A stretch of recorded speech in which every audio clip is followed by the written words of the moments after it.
بەناوی خوای بەرز و بێاوتە سڵاوتان لێبێت بینەرانی ئازیز و خۆشەویست خۆشحاڵین تا ئەم ڕۆژ لەگەڵ هاوکارم ڕیاز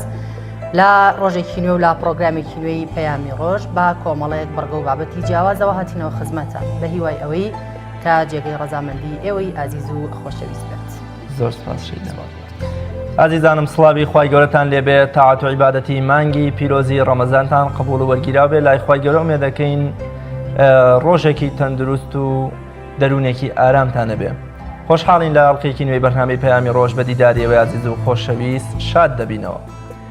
بەرهەموو بەرهەمەکانی نووسەرێکی کورد لە ماڵپەڕی جیهانی ئەمازۆن دەکەینە تەوەری یەکەمی بەرنامەی پەیامی ڕۆژ. هەروەها ژیان و توانا و بەهرەی منداڵێکی خاوەن پێداویستی ناحی پیرەمەگرون دەکەینە تەوەری دووەمی بەرنامەکەمان. هەروەها مەرج و فەلسەفە و پاداشت و گەورەی بانگبێژی و بانگدان لە ئاینی پیرۆزی ئیسلام و شێوازەکان و شێوازی دەنگ لە بانگبێژیدا دەکەینە تەوەری سێمی بەرنامەی پەیامی ڕۆژ لەگەڵ کۆمەڵێ راپۆرت و زانیاری بەسوود کە لە هاوکارانمان پەیامنێرانمان لە شار و شارژەکانی کوردستان و ئامادەیان کردو لەگەڵ بڕگەی ڤیدیۆکانی ئێوە و چەند زانیاریەکی تر. ئومێد دەکەین جێی ڕەزامەندی خوای گەورە و پاشان ئێوەی عزیز و خۆشەویست بێ و بەر لە دەستپێکی تەوەری یەکەمی بەرنامەکەشمان دەچینە لای مێژووە گرنگەکانی ئەمڕۆ بە تایبەت ئەوانەی کە تایبەتن بە ئێمە لە هەرێمی کوردستان و جیهانی ئیسلامی و ئەو شتانەش کە بۆ ئێمە ئەمڕۆ گرنگن.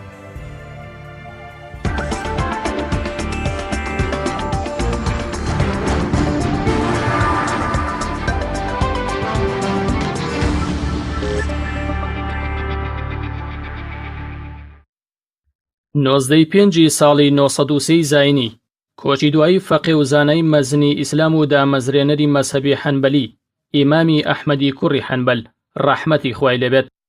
ئیمامی ئەحمەدی کوڕی حەنبەل خوێندکاری ئیمامی شافعی و مامۆستای ئیمامی مالیک بوو. زۆربەی زۆری تەمەنی لە زینداندا بەسەر بردووە بەهۆی ئەوەی لە سەردەمی ئەودا موعتەزیلەکان چوونە بنکڵێشەی مەئمونی سەرۆکی دەوڵەتی ئەمەویەکان تا وەک دەسەڵاتی سیاسی بڕیار بدات قورئان خەلق و دروستکراوە و سیفەتی خودا نییە. بۆ ئەو مەبەستە زۆربەی زۆری زانایانی ئەو سەردەمەشیان بە زیندان و کڕین و پارە و ترساندن بێدە نەکردن.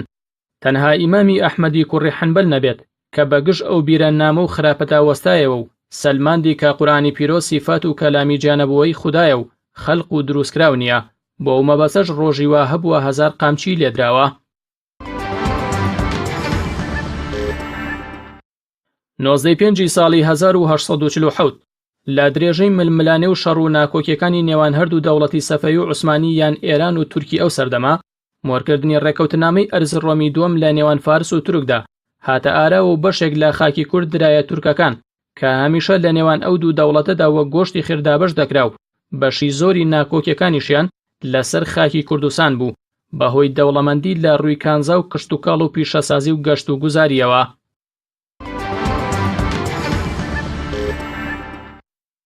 نۆزدەی پێنجی ساڵی 1881 لە دایکبوونی مۆستەفا کەمال ئەتاتورک لە ساڵۆنیک کە دواتر بووە هۆی هەڵوەشاندنەوەی دەوڵەتی خلافەتی ئیسلامی و ڕاگەیاندنی دەوڵەتی عەلمانی تورکیا. نۆزدەی پێنجی ساڵی 1890 لە دایکبوونی شۆڕژگەڕی ڤیتنامی هۆشی مینە کە یەکێک بوو لە داڕەژەرانی بیری کۆمەنیستی و سەرکەوتنی بەدەستێنە لە بەگشتدا چوونەوە و شکاندنی هێزەکانی ئەمریکا لە شەڕی ڤێتنامدا و پاشتر بووە یەکەم سەرۆک و دامەزرێنەری ڤێتنامی باکوور. نۆزدەی پێنجی ساڵی 1898 کۆچی دوایی ویلیام گلادستۆن سەرۆک وەزیرانی بەریتانیا ئەو کەسەی کە بە جیهان داگیرکردن بەناوبانگ بوو. گلادستۆن ڕۆژێک لە کۆبوونەوەی جاسوس و بەکرێگیراوەکانی خۆیدا کە ناردبوونیە ناوخاکی موسڵمانانەوە و بەبێ ئەنجام گەڕابوونەوە بە تووڕەیی و ڕقەوە قورئانێکی پیرۆزی کێشا بە مێزەکەی بەردەمی خۆیدا و گوتی دڵنیا بن ئەم قورئانە ئەوەندە کاریگەرە لە ئاراستەکردن و سەرخستنی موسڵماناندا تا ئەم قورئانە هەبێ و بمێنێ ئێمە ناتوانین بەسەر موسڵمانگەلدا سەرکەوین و بیان کەینە کۆیلەی خۆمان.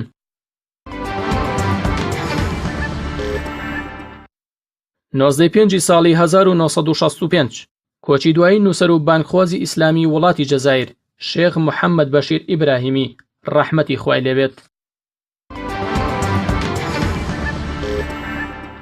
نۆزدەی پێنجی ساڵی 1970 دەستگیرکردنی سەرکردەی مجاهید و خەباتکاری گەورەی گەلی فەلەستین شێخ ئەحمەد یاسینی دامەزرێنەری بزوتنەوەی حەماسی ئیسلامی لەلایەن دەوڵەتی زایۆنی و داگیرکاری جوولەکەوە بۆ ماوەی 9 ساڵ.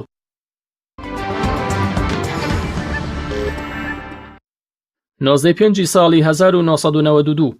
ئەنجامدانی یەکەمین هەڵبژاردن بۆ پەرلەمانی کوردستان و ڕابەری بزوتنەوەی ڕزگاری خوازی کورد دوور لە کاریگەری و سەرکردایەتی بەعز بەسەر کوردستاندا کە بەهۆی ڕاپەڕینەکەی بەهاری ساڵی 1991 دەستگاکانی بەعز لە کوردستان وەدەرنرابوون و کوردستان لەلایەن کوردەوە بەڕێوە دەبرا. لەو هەڵبژاردنەدا 105 کەس بە نوێنەرایەتی ئەنجومەنی نیشتیمانی هەڵبژێردران، بەڵام یەکێتی و پارتی هاوشێوەی ئێستایان هیچ ئەرزشێکیان بۆ بڕیاری هەڵبژاردنەکە دانەناو پۆست و خاڵە گومرگیەکانیان بە شێوەی 50-50 و 50-50 لە نێوان خۆیاندا دابەش کرد و نەیان هێش حیزبەکانی تر بەشداری پرۆسەی بنیادنانەوەی کوردستان و ئاوەدانکردنەوەی بکەن. بەپێی ئەنجامە ویستراوەکانی یەکێتی و پارتی، یەکێتی لە 49.2 دەنگەکان و پارتی لە 50.8 دەنگەکانیان بەدەستهێنا. بزوتنەوەی ئیسلامیش ئەوسا وەک لیستی سپی بەڕابەرایەتی مامۆستا مەلا عوسمان عەبدولعەزیز بەشداری ئەو پرۆسەی کرد و جەنابی مامۆستا مەلا عوسمانی ژێکێک بوو لە کاندیدەکان بۆ پۆستی سەرۆکی کوردستان کە پێک هاتبوون لە مامۆستا مەلا عوسمان عەبدولعەزیز، جەلال تاڵەبانی، مەسعود بەرزانی، دکتۆر مەحموود عوسمان. 19 پێنجی ساڵی 2007 کۆچی دوایی سیاسەتمەداری ناوداری کورد نەوشیروان مستەفا ئەمین لە شاری سلێمانی و لە تەمەنی 73 ساڵیدا و لە گردی زەرگەتە بە خاکسپێردرا. نەوشیروان مستەفا ئەمین لە هەڵگیرساندنەوەی شۆڕشی نوێی گەلی کورد دوای نسکۆی شۆڕشی ئەیلول ڕۆڵی کاریگەری گێڕا لەو هەڵگیرساندنەوەیدا و خوێندکاری کۆتا ساڵی دکتۆرا بوو لە ڤێنای پایتەختی نەمسا و لەبەر شۆڕشی کوردوازی لەو دەستکەوتە کەسی خۆی هێنا و گەڕایەوە. نەوشیروان مستەفا ئەمین بە ئەندازیاری ڕاپەڕینی بەهاری ساڵی 1992 گەلی کورد دادنرێت. نەوشیروان مستەفا خاوەنی قەڵەمێکی بەپێز بوو لە بواری مێژوو کۆمەڵناسی و ئەدەب و یاداشتی ڕۆژانەدا. نمونەی ئەوانەش پەنجەکان یەکتری دەشکێنن لە کەناری دانوبەوە بۆ خڕی ناوزەنگ، قولانەوە لە ناوبازنەدا، کارەساتی هەکاری، کورد و عەجەم، کورد لە گەمەی سۆڤیەتدا، خەونیان مۆتەکە، بەدەم ڕێگاوە گوڵچنین، هەموو ئەمانە لە بەرهەمەکانی ئەون.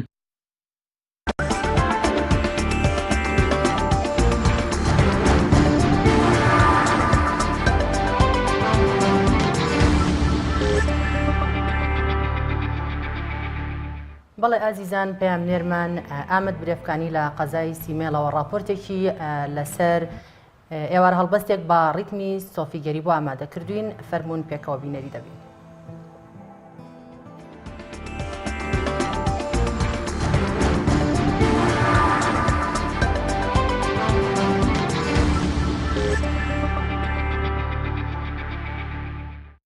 طريقا شباه جران جراغك سيفتم يا رب جسر حتى بيان آرا بجارك بكتم يا رب نما من صبر وآرامك جبر جانا أمين عدل أمين بحر بلي تنها دبر بيلان كتم يا رب دبر پیلان کتم یارم. ریوبریا روشنبیریا سمیل ایوار هلبسته که کردیا صوفیگری رک خست. اف جور هلبستت که بندال مهن رمضانت ناف مزگفتان داد هاتا گوتن. وکی دیواری هن آماده بون که تایبندمند بو به هلبسته کردیا صوفیگری وکو جوره که هلبسته کردی و اف رنگ هلبسته استفند بويا جزء بشكل كالتور ملتي ما المزقفة هيفان هيفيدا هالبسات هانا خالن وكو رنا بيرو شمبري ما حسك عندي روجي بهالبستا صوفيغري بينا بيرا فاجنجا كوج كالتور خوي نتوي وملي دير ركب حاضر بيت بفرمانك وناظر بيت بأمر دوست كافر بيت بصوجيش صفح قرآني اف چالاکیش پخمت ناساندن و نویسر و زاناین کرد هاتا گران و بمرماوه چنده که برباب کنی پتر بخینن و دیروکا خوب زانن وجزيري خواندوانك درجة إيجابية يعني مخابن إيرو نبيس كارت ما نبيسرا ناس نانياسن شاعر ما شعر نبيست شاعر خلقي نانياسن جزيري بري نبيسي شو شعراء إيراني خوان شو فلسفة يوناني خوان يعني من نيوروجي جد فيري جود جزيري وخاني وفقيه طيران وقتی دیوانت خود بحثا ارسطو طالیس و سقراطی تکن مروف چک شرم تکن 2019 دا نویسرید ما سقراطی ناخوینن دوی شفبریه دا چندین برهمین ملای جزیری و شیخ ممدوح بریفکانی و فقیه تیران هاتنا خواندن حمد و ثنا لائقتنا ای عرش اعظم چکری حمد و ثنا لائقتنا ای عرش اعظم چکری عرش عظيم وأكبر جرنا قرار مركزي أما مها عبادتي ومها خلق بهتر نزيكي خدانا وأجي ملايج زيريزي يعني حس كرنا إلهي حب الإلهي شيخ نور الدين بريفكاني حردو جي جبي مدرسين جبي مدرسة حجي كرنا إلهي وحدة الوجود فجبروا له يعني تايمت من دياوي انه دروجيه ده يعني قريداي بهفن آمد بریفکانی تایبت با برنامه پیامی روش دهوک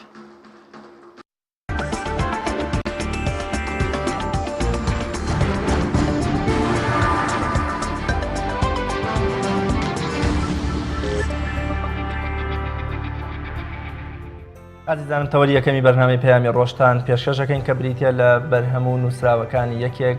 تاکە نووسەری کورد لە ماڵپەڕی جیهانی ئەمریکی ئەمازۆن کە بە زمانی ئینگلیزی تا ئێستا نزیکەی 5 تا 6 کتێبی وەکۆلە چاپ کراوە و لە ڕێی سایتی ئەمازۆنەوە بە جیهاندا بڵاوبوونەتەوە بەڵام دەمەوێت تەوەرێکی نێو ئەم باسەش بریتە لە خۆونکردن لە پێناو خۆدۆزینەوەدا جاک فرێدای فەیلسوفی گەورەی فەڕەنسی دەڵێ زۆر جار هەندێک لە مرۆڤەکان خۆیان ون دەکەن بۆ ئەوەی خۆیان بدۆزنەوە مەولەوی تاوگۆزیش بە ڕەحمەت بێ دەفەرمێ هەرکەس تەوەلود دووبارەش نیەن لابد سەعادەت سەتارەش نیەن باز لە نوێبوونەوە و گۆڕانکاری و خۆدۆزینەوە و خۆبنیادنانەکە لە کۆمەڵگەدا فازل قەرەداغی یەکێکە لە نووسەر و وەکۆڵێت نووسەر و کەسایەتە کاریگەرەکانی نێو بزافی ڕۆشنگەری و ڕۆژنامەگەری و ڕاگەاندنی ئیسلامی لە هەرێمی کوردستان بەڵام ماوەیەکی زۆر ئەتوانین بڵین لە کاری ڕۆشنگەری و ڕۆژنامەگەری و نووسین و حتا ماڵپەڕ و تۆڕە کۆمەڵایەتەکانیشدا خۆی ون کرد بەڵام سیرەکەین بە بەرهەمگەلێکی زۆر و بە زمانێکی پاراوی ئینگلیزی باشەوە هاتەوە و لە ئێستادا 5 تا 6 وە زیاتر نووسین و بەرهەمیای بە زمانی ئینگلیزی بۆ قسەکردنی زیاتر لەسەر ناوەڕۆکی بەرهەمەکانی و وەکو ناساندنیشی وەکو تاکە نووسەرێک لە ماڵپەڕی جیهانی ئەمازۆن میوانداری زۆر بەڕێز مامۆستا فازل قەرداغی نووسەر و ڕۆشنبیری ئیسلامیمان کردووە مامۆستایان زۆر بەخێر بێ چۆنە جەنابتان وەکو تاکە نووسەرێکی کورد لە نێو ماڵپەڕی جیهانی ئەمازۆندا وەکۆڵێ کارەکەن و نووسین و بەرەمەکانتان بڵاوەکەنەوە بنایخوا خۆی ئەمازۆن لە ڕاستیە کۆمپانیایە کۆمپانیا ئەوجا هەموو شتێکە فرۆشیە یەکی لە خزمەتەکانی بریتە لە کتێب کە بە چاپکردنی کتێب هینش کە دابەزانی کتێبی تریشە کە لە شوێنی تر لە چاپکرابێ بەڵام ئەوەی کە زیاتر خۆمیش لەسەر کردووە لەسەر کتێب کە خۆی چاپێ خۆی کۆمپانیای هەیە بۆ چاپکردنە و دوایەوە بڵین لە سایتەکەیان دەرکەوت هەر وەکو ڕاستکردنەوەیش تەمەوەکو کورد وەکو بە زمانی کوردی و کورد ئەتوان بڵێم دووەم کەسم چونکە یەکێکی تر پێشخم کەسی پیاوێکی کەسایەتێکی بەتەمەنە ڕاستکەی تاو کاتە من نەمناسی بوو بەتەمەنە یاداشتی خۆی بڵاو کردووە بە عەربی بە کوردی لە ئەمازۆن بڵێن بۆ شێوەیە تر ئەوەی کە بنزانم بۆ شێوەی کە من بە ئەسلوبە بەکارێنم ئەگینا پێشتر غەیری ئەوە یعنی بڵێن ئەو بوارێکە لە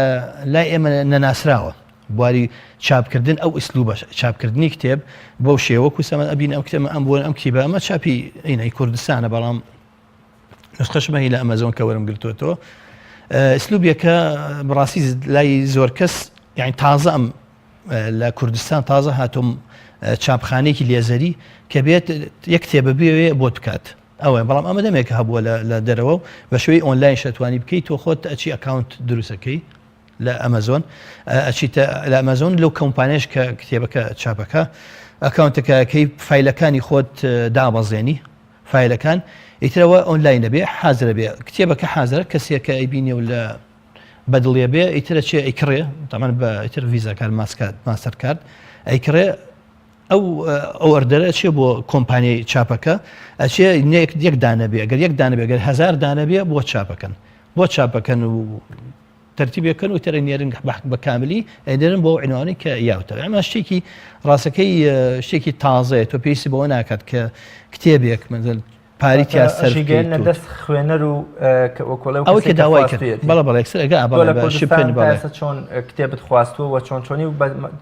بە چ ماوەیەک دەگاتە دەستی تۆ زەحمە لە ئەو خزمەتە نییە بۆ کوردستان لە ڕێی هین هەیە ینی محلات و کۆمپانیاوانە کەشت داواکەن لە ئەمەزۆن ئەوش لە ڕێڕاستە خۆنە بۆ عێراق نیە بۆ شوێنی تر و لە لە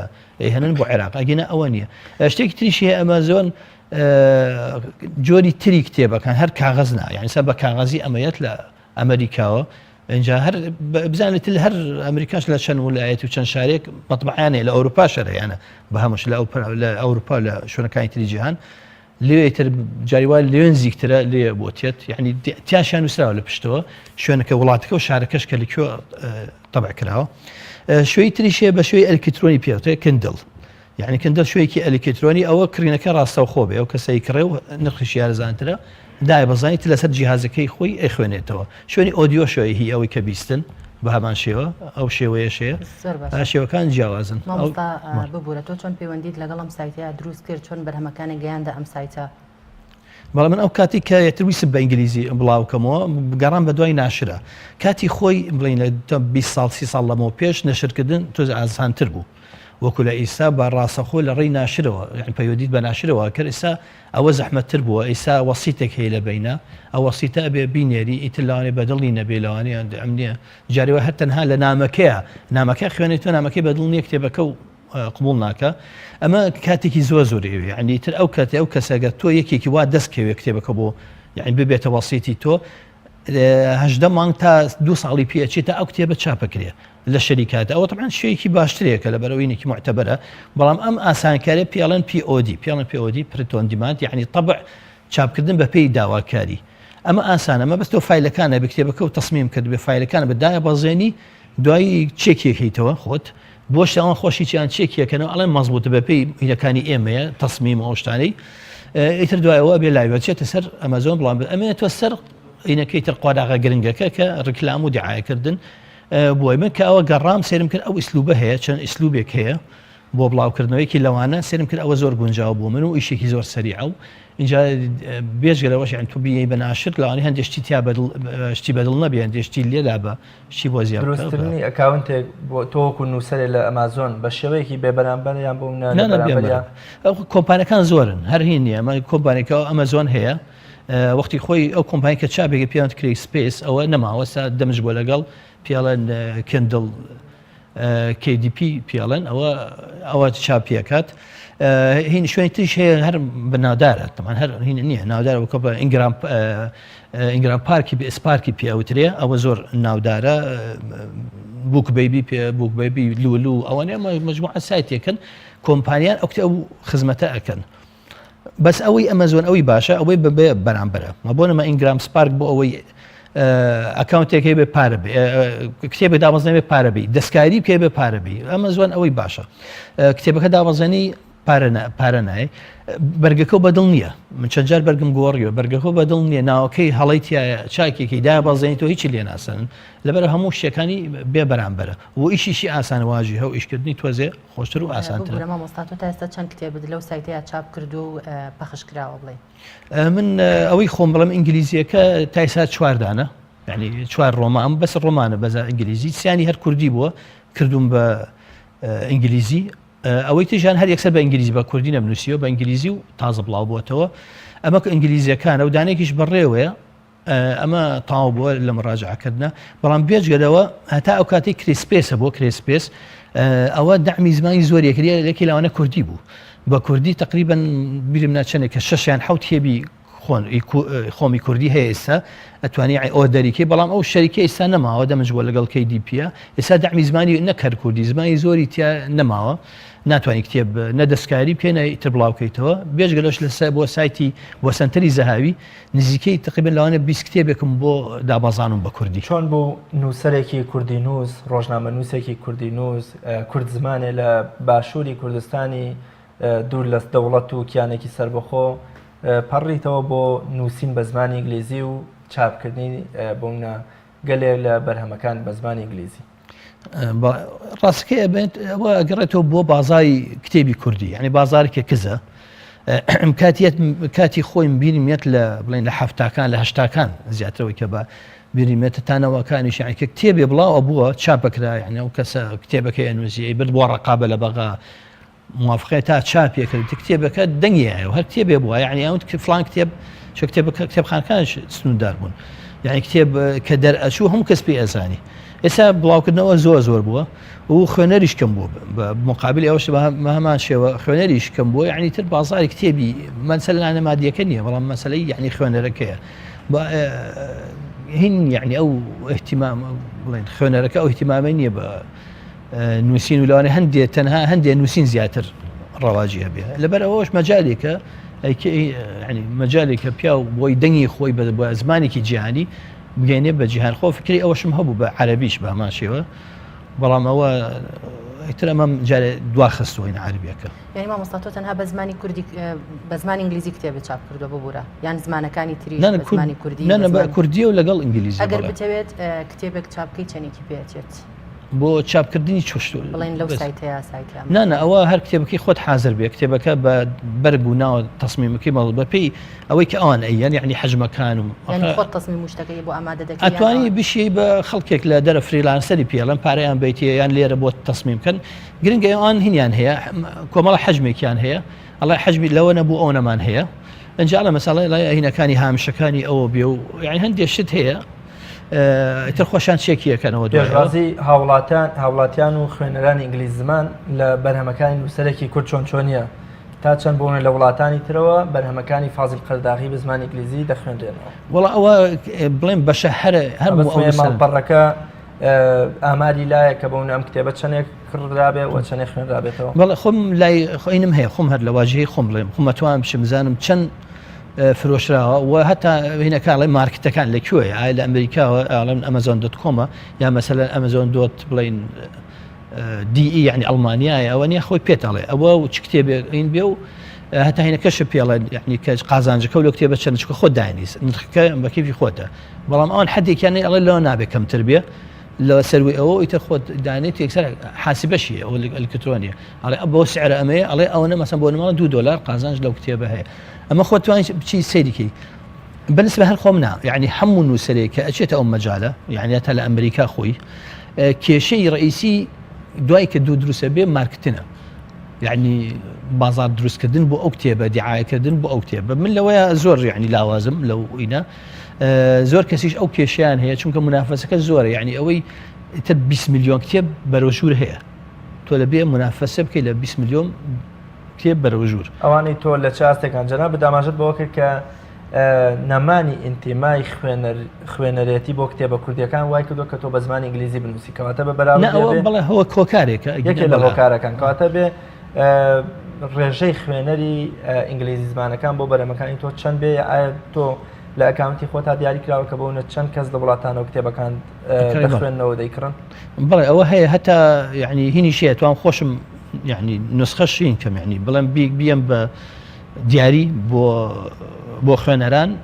بۆ مەسیان بەبێ مەرجان مەساڵم مەرجم فۆڵۆم کەن لە ئەکاونتکەم لە ئەمەزۆن یان شێکە یان سەری ئەو ڤیددیو بکەن ئەو شان هەموو هەیە مەجا هەمووی لە بەردەم مایە بەڵام وەکو وتم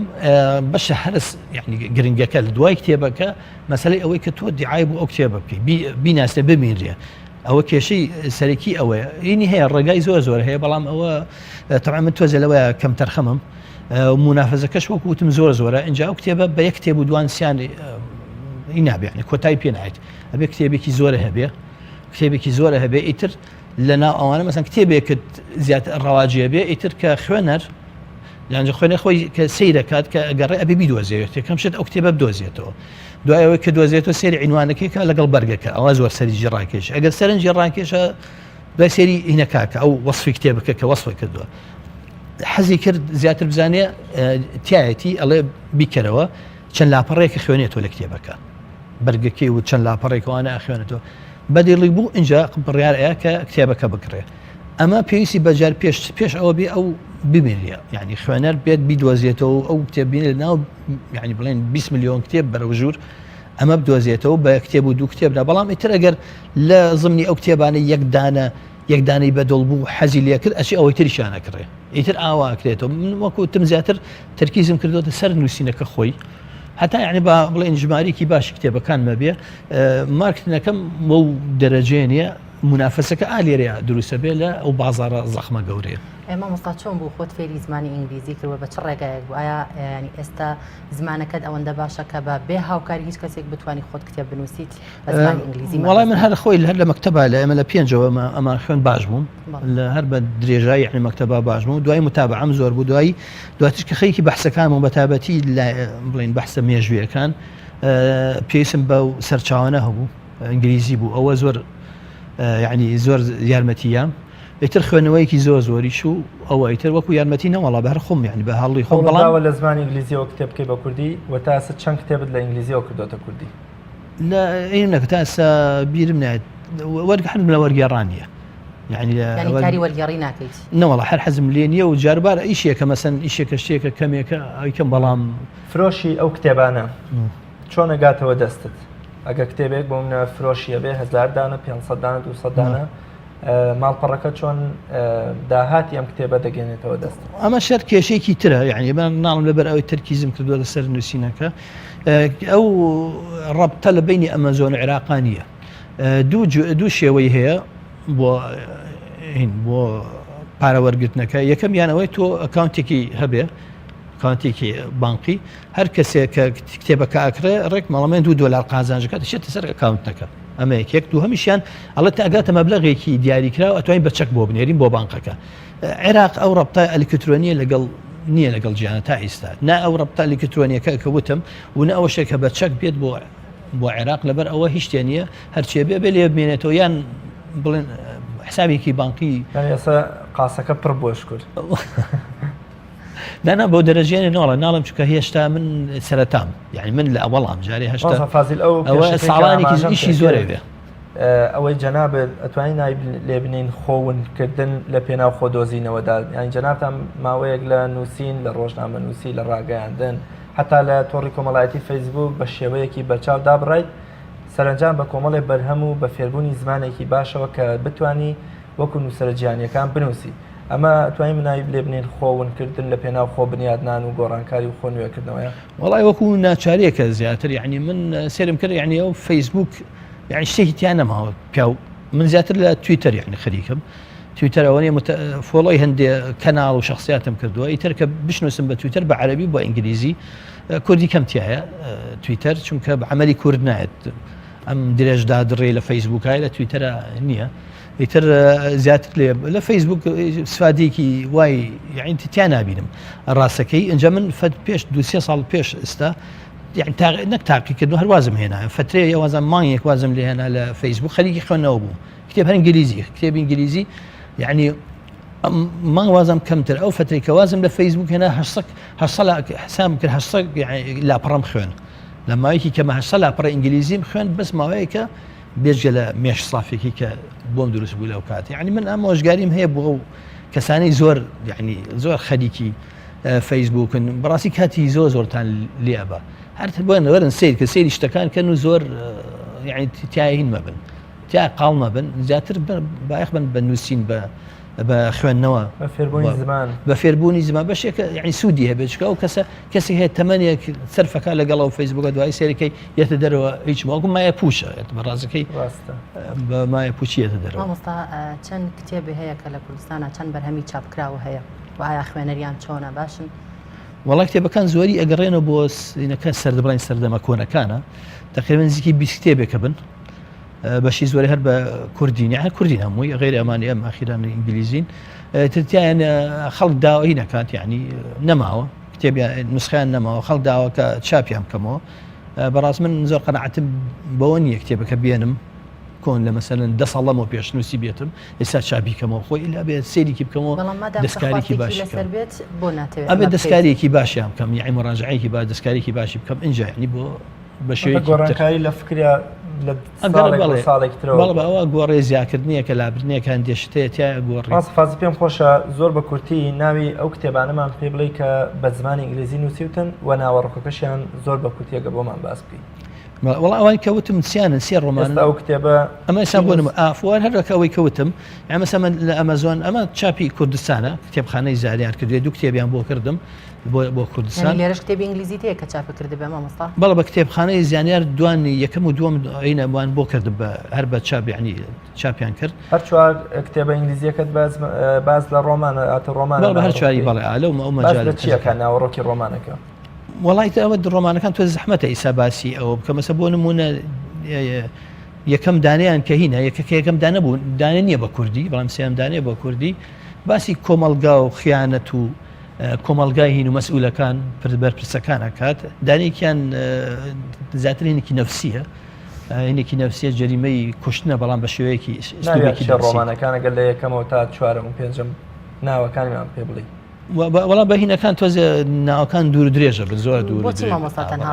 ڕۆمانە هەڵبژارد و بیری لە بابەتی کە نەکردوێتەوە بەڵام خۆم نووسینی تریشم هەیە بەڵام نووسینی فکری نووسنی مێژووی ئەوانم هەیە بەڵام خۆم حەزێکی زۆر کۆنمە یعنی یەکەم شت کاتی خۆی کە بخوێنە ئەو بووە بەعەربی بە ڕۆمان دەستی پێ بەڵام بە عەربی هەر لە مناڵش بووم یعنی لە مناڵیەوە من ئەوانەمە خوێنەوە بەڵام بە زمانی عەربی هەڵبەت نەک کوردیان بە ئینگلیزی بەڵام ئەوەی حەزەکەم هینە ئاخر دانیان کە بڵین کە یەکسەر بە ئینگلیزی نووسیومە ئەوە هینە ئەوە دەربارەی هینە بەنای سەدۆم ڕۆژی دوایی سەدۆم دوامی ڕۆژی سەدۆم باسی ئەوەنی کە لە قورئانە قەومی لووت کە سفادەم کردووە لە قورئان بە دەرەجەی ڕئیسی و هەروەها لەگەڵ تەورات باسەکانی تەورات بەڵام لە قورئان زیاتر یعنی لە تقریبا کتێبێکی 3 ساڵ پەڕەیە ئەمە زیاتر لە هینە زیاتر موجهە بۆ غەرب بۆ ئەو مەسەلەی ئەوەی ئەوەی ڕەگەزبازی و هاوڕەگەزبازی بۆ ئەوانە تەرکیزم لەسەر ئەو مەسەلەیە کردو زۆر باشە زۆر سپاس بۆ بەڕێز مامۆستا فازل قەداغی نووسەر و ڕاگەندکاری ئیسلامی سپاس بۆ ئامادەبوون لە بەرنامەی پەیامی ڕۆژ مینەرانی عەزیز و خۆشەویست دەچینە لای ناوبڕێک و پاشتر دێینە وەلاتە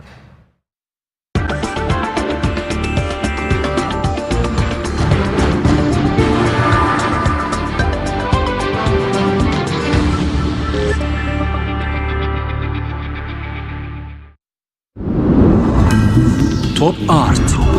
تاکە بریکاری تۆڕی میدیایی کۆمەڵ بۆ دروستکردن و بڵاوکردنەوەی ڕیکلام تۆپ ئارت گەڕان بە دوای تامێکی نایابوو بۆنێکی جیاواز تەنها لە ئالین دابەدی دەکەین بەرووبوومی ئەم ڕەنگانە خۆشترین تام و بۆن دەبەخشن باشترین جۆرەکانی بەهارەت هەڵدەبژێرین و کۆی دەکەینەوە ئاهەنگی خۆشترین تام و بۆن دەگێڕین ئێمە تەنها بە بازووی خۆمان باشترین بەرهەمدێنی لە هەموو وەرزەکان لە هەر کات و شوێنێک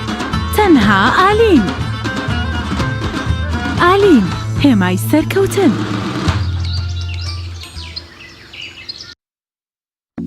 کارگەی ئاسمان کارگەی ئاسمان بۆ بەرهەمهێنانی نایلۆن و سفرەی سەفەری لە کوردستان سفرەی ئاسمان لە خەمی تەندروستی هەمواندایە سفرەی ئاسمان دوورە لە بەکارهێنانی هەموو ماوادێکی زیانبەخش وەک ریسایکلین بەکارهێنان لە ئێوە دڵنیایی لە ئێمە لە باشترین و خاوێنترین بەرهەمە خۆماڵیەکانە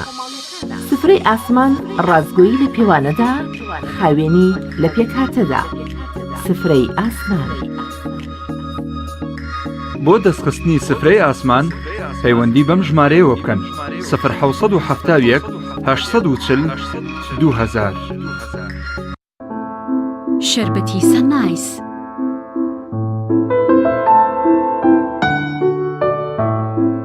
دڵخۆشین هەموو کات دڵخۆشیێکی بێکۆتایی لەگەڵ شەربەتی سەنایس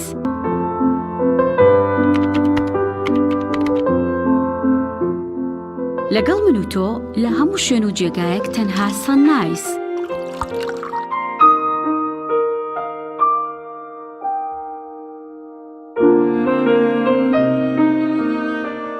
سەنایس هەمیشە بە تامێکی تازەی میوەکان لە هەناوی سروشتەوە پێشکەش بە ئازیزانتی بکە.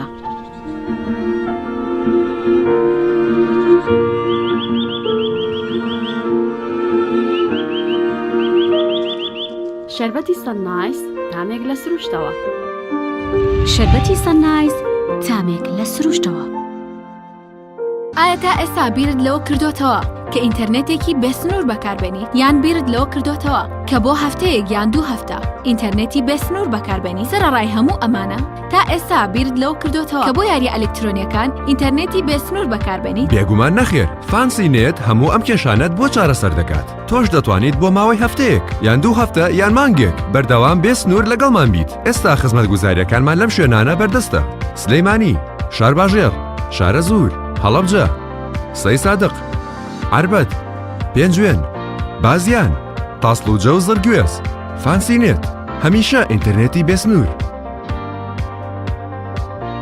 زەیتی ریزی کە لە کەپەکی برنج بەرهەم هاتووە، هەڵدەستێت بە دابەزاندنی ڕێژەی کۆلیسترۆل و شاری خوێن، ڕێگرە لە قەڵەوبوون، ئۆمێگا 3 و ئۆمێگا 6 و ئەنتی ئۆکسیدی تێدایە، بەسوودە بۆ پێست و ڕێگرە لە دەرکەوتنی نیشانەکانی پیربوون. بەکاردێت بۆ چێژلێنان و سوورکردنەوە و دروستکردنی زەڵاتە. ڕێکخراوی تەندروستی نێودەوڵەتی هانی خەڵک دەدات بۆ بەکارهێنانی زەیتی ریزی. زەیتی ریزی. هەمومان حەزمان لە برنجە. برنجێک تامی ڕاستەقینەی برنجمان پێ ببەخشێ. بازار جمەیتێک لە برنج، بەڵام بژاردەی من برنجی دۆلفینسیە. بە تام و بۆن هاوشێوەی برنجی کوردیە. 100% سروشتیە. برنجی خڕی دۆلفینسی شێفە گەورەکان سەرسامەکات. بۆیە بێدوودڵی بژاردەی من و کابانی ماڵە. تا ئێستا زۆر جۆری برنجم تاقی کردوتەوە، بەڵام هیچیان وەک دۆلفینسی نییە. تامێکی ترە ئێوەش دەتوانن تاقیکەنەوە. دۆلفینسی باشترینمان بە هەڵبژاردن. تۆپ ئارت تاکە بریکاری تۆڕی میدیایی کۆمەڵ بۆ دروستکردن و بڵاوکردنەوەی ڕیکلام. تۆپ ئارت.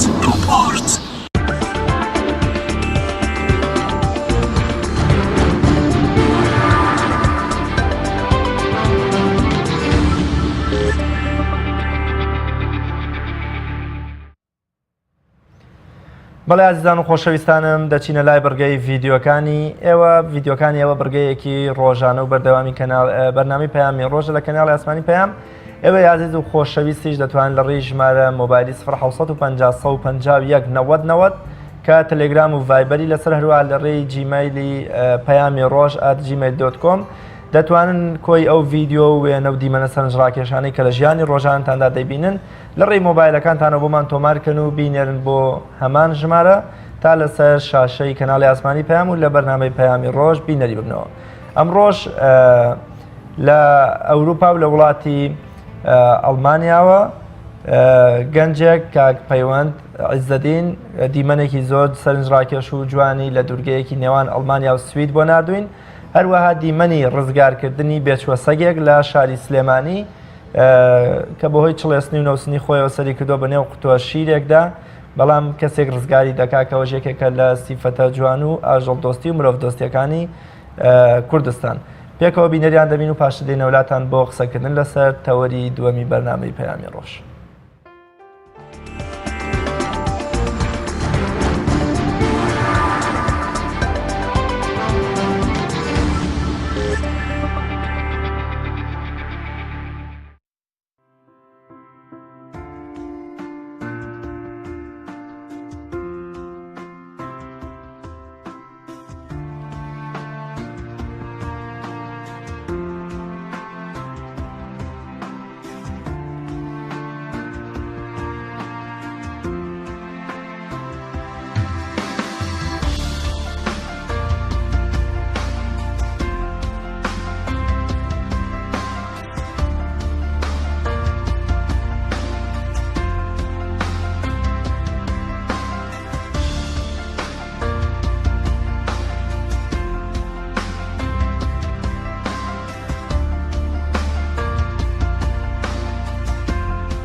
بینەرانی عزیز هاوکارمان ڕیاز راپۆرتێکی بۆ ئامادە کردوین لەسەر منداڵێکی خاوەن پێداویستی تایبەت کە لە پیرەمەگرون نیشتەجێن. فەرموون پێکەوە بینەری دەبین.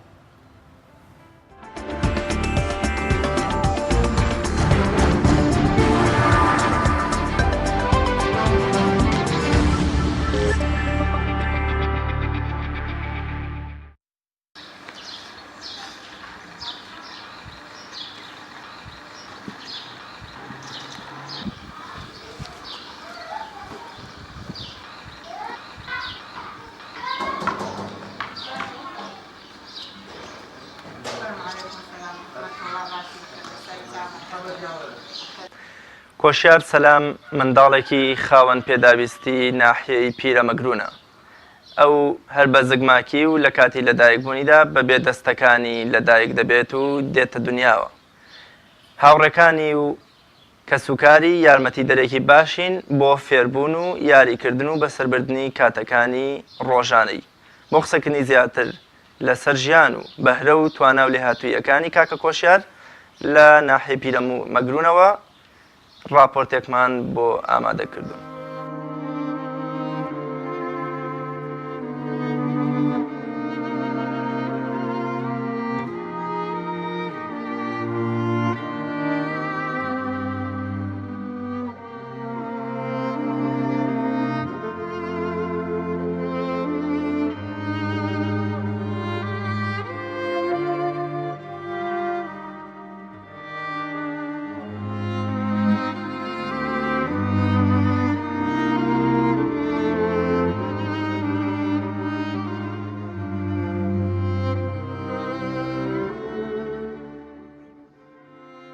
شنەوێ و خوشکی کۆشیار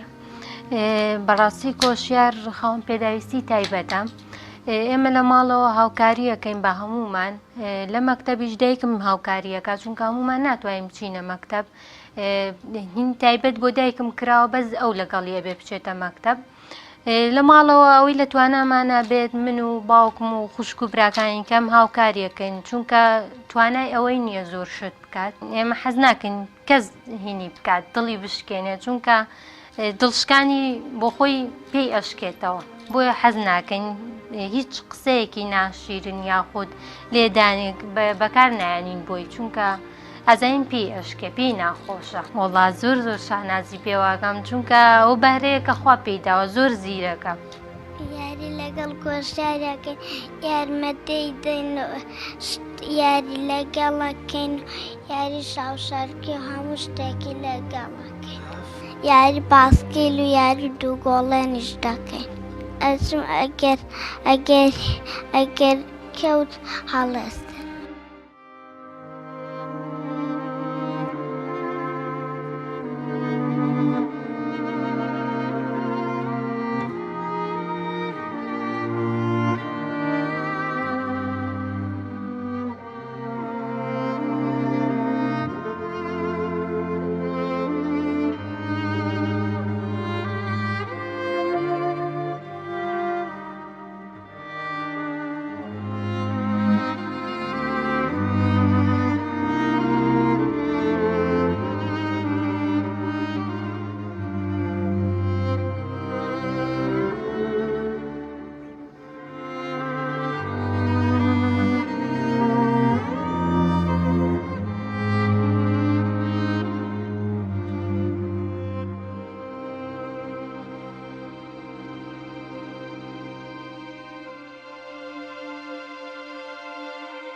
ئەوەی بینیتان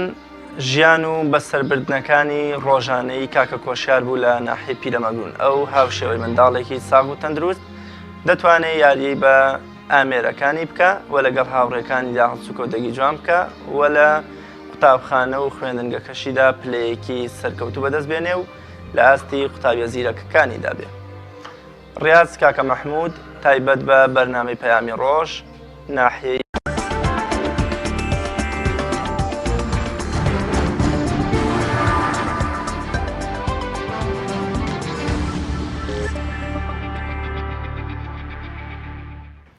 مەڵێ ئازیزان و خۆشەویستانم کاکە کۆشیار سەلام ئەو منداڵە خاوەن پێداویستەی ناحیەی پیرەمەگرون کە لە راپۆرتەکەتا بینیتان لەگەڵ دایکی بەڕێزی نەرمین عەلی میوانی بەرنامەی پەیامی ڕۆژن بۆ تەوەری دووەمی بەرنامەکەمان بۆ قسەکردن لەسەر بەهرە و توانا و لێهاتووی و زیرەکی کاکە کۆشیار و معانات و کێشەی عایلەکەی و دایکی وەکو خەمخۆرێکی ڕاستەقینە و پەروەردەکارێکی هەمیشەیی و ئەتوانین بڵین هاوڕێیەکی هەمیشەییشی کە ئەبێ هەموو ڕۆژێ لەگەڵ کاکە کۆشیارا بچێ لەسەر مێزی قوتابخانەکەی لەسەر مێزی پۆلەکەی دابنیشێ و ئەرک و پێداویستەکانی کاکە کۆشیار ڕاپەڕێنێ هەر لە بردننی بۆ حانوت و بۆ تەوالێت و بۆ جانتا و هەڵگرتنی ئەو شتانە کە ئەو ناتوانێت. نەرمین خانم زۆر بەخێر بێ سپاس بۆ ئامادەبوونت تاعات و عیبادەت شتان قبول بێ کە لە پیرەمەگرونەوە ئازیەتان کێشا سپاسانەکەی. دەستان خۆش بێش بۆ بەرنامە زۆر سپاسانەکەم دەستان خۆش مەمنون. بەر لە دایکبوونی کۆشیار ئێوە بەتایبەت لە ڕێی ئامێرت بۆ کۆڵێ پێشکەوتەکانی تەکنەلۆژیا و زانستەوە نەتانەزانی کە کاکە کۆشیار حاڵی وایە سۆنەرکردن مەبەستی نەخێر چەندەها جار سۆنەر کراوە لە عایادەکان لە ئەهلیەکان لە ولادا خۆی گەورە کە مەقسەدی بێ نەهێنێکی خۆی شاراوە بێ نابێ ئاشکرا بێ لە لای عەبدی خۆی هەتا ئەو کاتەی خوا لە دای و لە دایک بوو ئەو کاتە زانیمان کە هەردوو دەستی نییە. نەرمی خان وەک دەزانین کە ئافرەتی سکپڕ بەردەوام دەبێت مانگانان سەردانی پزیشک بکات و سۆنەر بکات بۆ دڵنیابوون لە ساغ و تەندروستی کۆرپەکەی ناوسکی. بەڕێزت بەردەوام بووی تا کۆتایی مانگەکان تۆ ئەم سۆنەرت ئەنجامدا و هیچیان پێنەوتی یانەوە بوو تەنها چەند مانگێکی سەرەتا ئەم کارت ئەنجامدا چونکە هەندێک حاڵەت هەیە کە لە کۆتایی مانگەکانە دەرەکەوێت. نەخێر من هەموو ماگەی خۆم چووکە نەخۆش بووم گران تا هەموو ماڵتان بوو لەژێر چاودێری دکتۆرا بووم هەموو مانگەیەک سەردانی دکتۆرم کردووە لەژێر چاودێری دکتۆرا بوو هەموو مانگەیە سۆنەریان بۆ ئەکرمەوانەیە خی گەورە مەقسەدی نەبوو دەرکەوێت هەموو مانگەیە لە سۆما کردومە لە وولادە کردومە لای دکتۆر کردومە لە پیرەمەگرۆم کردومە سۆنەر هەموو مانگەی هەتا و کاتێک چوومەتە ژێر عملیاتیش سۆنەرم بکراوە دەری نەخستۆ خی گەورە بەهرەکانی خۆی نابێ پیشانی خەڵکدا تە تا و کاتەی باشە باسی لەوە کرد کە بەسەر ئەم منداڵەوە تۆ گرانە تاتە بووە تۆ دەرمانە بەکارێنا عیلاج ئەخوار دکتۆر پێی ناوتی کە نابێت تۆ ئافرەتێکی سکپڕی نابێت دەرمان بخۆی بەڵێ سەردانی دکتۆر سیروانم کرد کە باتنیە لە زیادی وەرزی دانیشێ دوو پارچە حەبی دامێکوتی ناتوانم عیلاجت بۆ بەکاربێنم لەبەرەوەی حەملت هەیە ئەبێ ئەمەی بخۆی بیتەوە بۆ لام نەچوومەتەوە بۆ لای چکە حەملم هەبوو نەچوومەوە بۆ لای نمتوانی عیلاج بەکارهێنم بەس خۆم هەستم ئەکرد ئەم مناڵە وەکو مناڵەکانی کە نییە لە سکتا ئەو هەستە و چۆن بوو جیاوازێکی هەبوو لەگەڵەوانی تردا هەستەکەی مناڵەکانی کە کە ئەجوولی حرەکە ئەکە بە قۆڵ ئەیکا ئەم حرەکەی نەبوو ئەم گوت ئەم مناڵە تەبیعی نییە دەیانگوون ناتۆ خۆت وا هەستەکەی ئەم گوت نە ئەم مناڵە بە شەڵقەیەکی هەستەکەم ئەبێ ئەم هەموو سۆنەرە نجارێکیان نەبێت دکتۆر دەکوتی لە چواردەوری مناڵەکە خوێنە هیچ شتێک نابیندریا هیچ شتێکی دەرنەخستەوە هەتا ئەو کاتەی خوا داوێتی هەر خۆی دکتۆرەکانی سەرسام بوون خۆیان کە خی گەورە دای ینی کە لە دایک بوو هەردوو دەستی لە نەبوو هەر زگمانگ هەردوو دەستی ئەگەر بۆن منە ئاستی هەر لەم جوگمانەی هیچ جوگمەکانیشی نییە جوگمانەی هیچی نییە شوێنەکەی بۆ منە چۆن چۆنیە دیارە شوێنەکانیشی دیاری کراوە سافە بەڵێ خۆیم تیشکە باڵانەی هەیە بەس ماشەڵا وەکو شتێک وەکو کونیێک ئەوەندە ئەم لاشانانەی هەردووکیانی دیاری کراوە بۆ دەستەکانی کە خی گەورەش داواپی شکرین بە بەشی خوا هیچ سەردانێکی دکتۆرتان پێ نەکردەوە کە بتوانن دەستێکی دەستکردی بۆ دروستکان شتێکی وا هەیە وەکو دەستکرد بارە ئەم سەناعیانە پلاسیکیانە بارێکە بێ بەشانەوە قورسە بەڵام وەکو چارەسەر لە دەرەوەی وڵات هەیە چارەسەری حەزی لەو دەستکردانە نیە لەو پلاستیکیانە کە بۆ دانێن نەوەڵا هەر دیکۆراتە ئەوە بەڵام وەکو ڕۆبۆت ئیش بکات لە دەرەوەی وڵاتە کرێ بەس دەرەوەی وڵاتیش لە توانای منان نییە خۆی ئەبێ ئەگەن بۆی بکەی هەموو ساڵەیە دکتۆرەکانی ئەڵمانیا ئەڵێ هەموو ساڵەیە ئەتوانی بیکەی بوو بیگۆڕی لە هێگەڵ تەمەنیا ئەو دەستڵ لە گەشەکردن بەڵێ لە گەشەکردنایە لە 8 ساڵی جارێک بگۆڕدیە زۆر باشە مەبلەغەکەی ئەوەندە زۆرەکە لە توانای مەبلەغەکەی زۆرە لە توانای منانیە خۆی دەڵێ چل دەفتەر بەسەق دەستی عملیاتەکەیە ئەبێ حەومانگ لە ژێر چاودێری دکتۆرا بێ لە خەستەخانەیە لە ئەڵمانیا بەڵێ دکتۆرەکان خۆیان لەوێ داوایان کرد کە ئەم مناڵە بەرم بۆوێ فەحسات و شتی بۆ بکەین کوتی بزانین ئایا ئەم دەمار و ماسوولکانەی سنگ و سەری لە گەشەکردنایە گەشە ئەکا کە ئێمەم عملیاتی بۆ بکەین ئەبێ بە مێشکی و بە دەمار و ماسوولکەکانی سنگەوە بێ قسەم بۆکەی دەیڵا دەی ناو چیە؟ بەخێر بی کۆشیار لە مەکتەبی؟ بەڵێ لە پۆلی چەنی؟ یەک ئافەرم بزانم زیرێکی لە مەکتەب؟ بەڵێ دەرە چی ئینشەڵا ئەم ساڵ بۆ پۆلی دوو؟ بەڵێ ناوی باوکت چییە؟ سەلام کێت زۆر خۆش ئەوێ لە ژیانتە؟ باوکم باوکت؟ ئەیدایە؟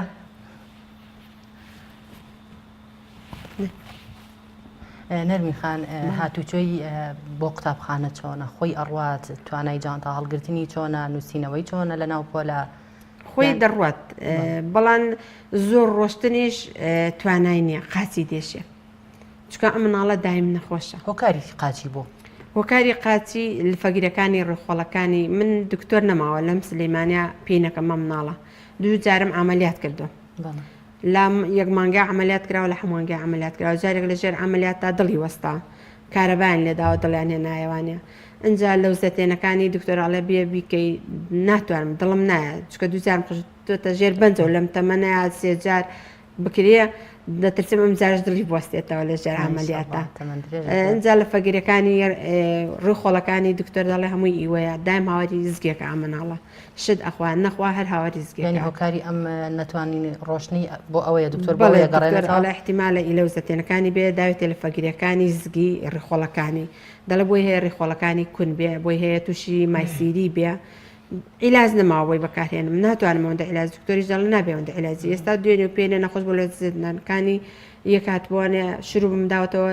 زیاتر کە ئەیدەمێ خۆی حساسێتی لەگەڵایە بەکار لەگەڵ دەرمانە حساسێتیە بەڵێ ناتوان هەموو شتێکیشی بدەمێ ئێستا حساسێتەکەم دیسان زیاتر بەرز بۆتەوانێ معدل ئەبێ من عیلاج بەدەرمان حساسێتی هەیە ئەم مناڵیان بەگەرمان زۆر گەرما بێ ئەم مناڵە هەموو بەدەنی هەلا هەلا ئەبێت ینی بەردەوام و حساسێتی لەگەڵ لە دایک بوونی شاو حساسێتی ئەی هۆکاریم حساسێتە دکتۆر ناڵێت چییە؟ دکتۆر مححمود نەخۆشی دکتۆر مححمودە بمەتە دکتۆر فەرەیدون دکتۆر سامان زۆر مەمانە پێکرد هەر عیلاجی نەبوو ئێستا ئەوە تقریبا 6 ساڵە هەر لای دکتۆر مححمودم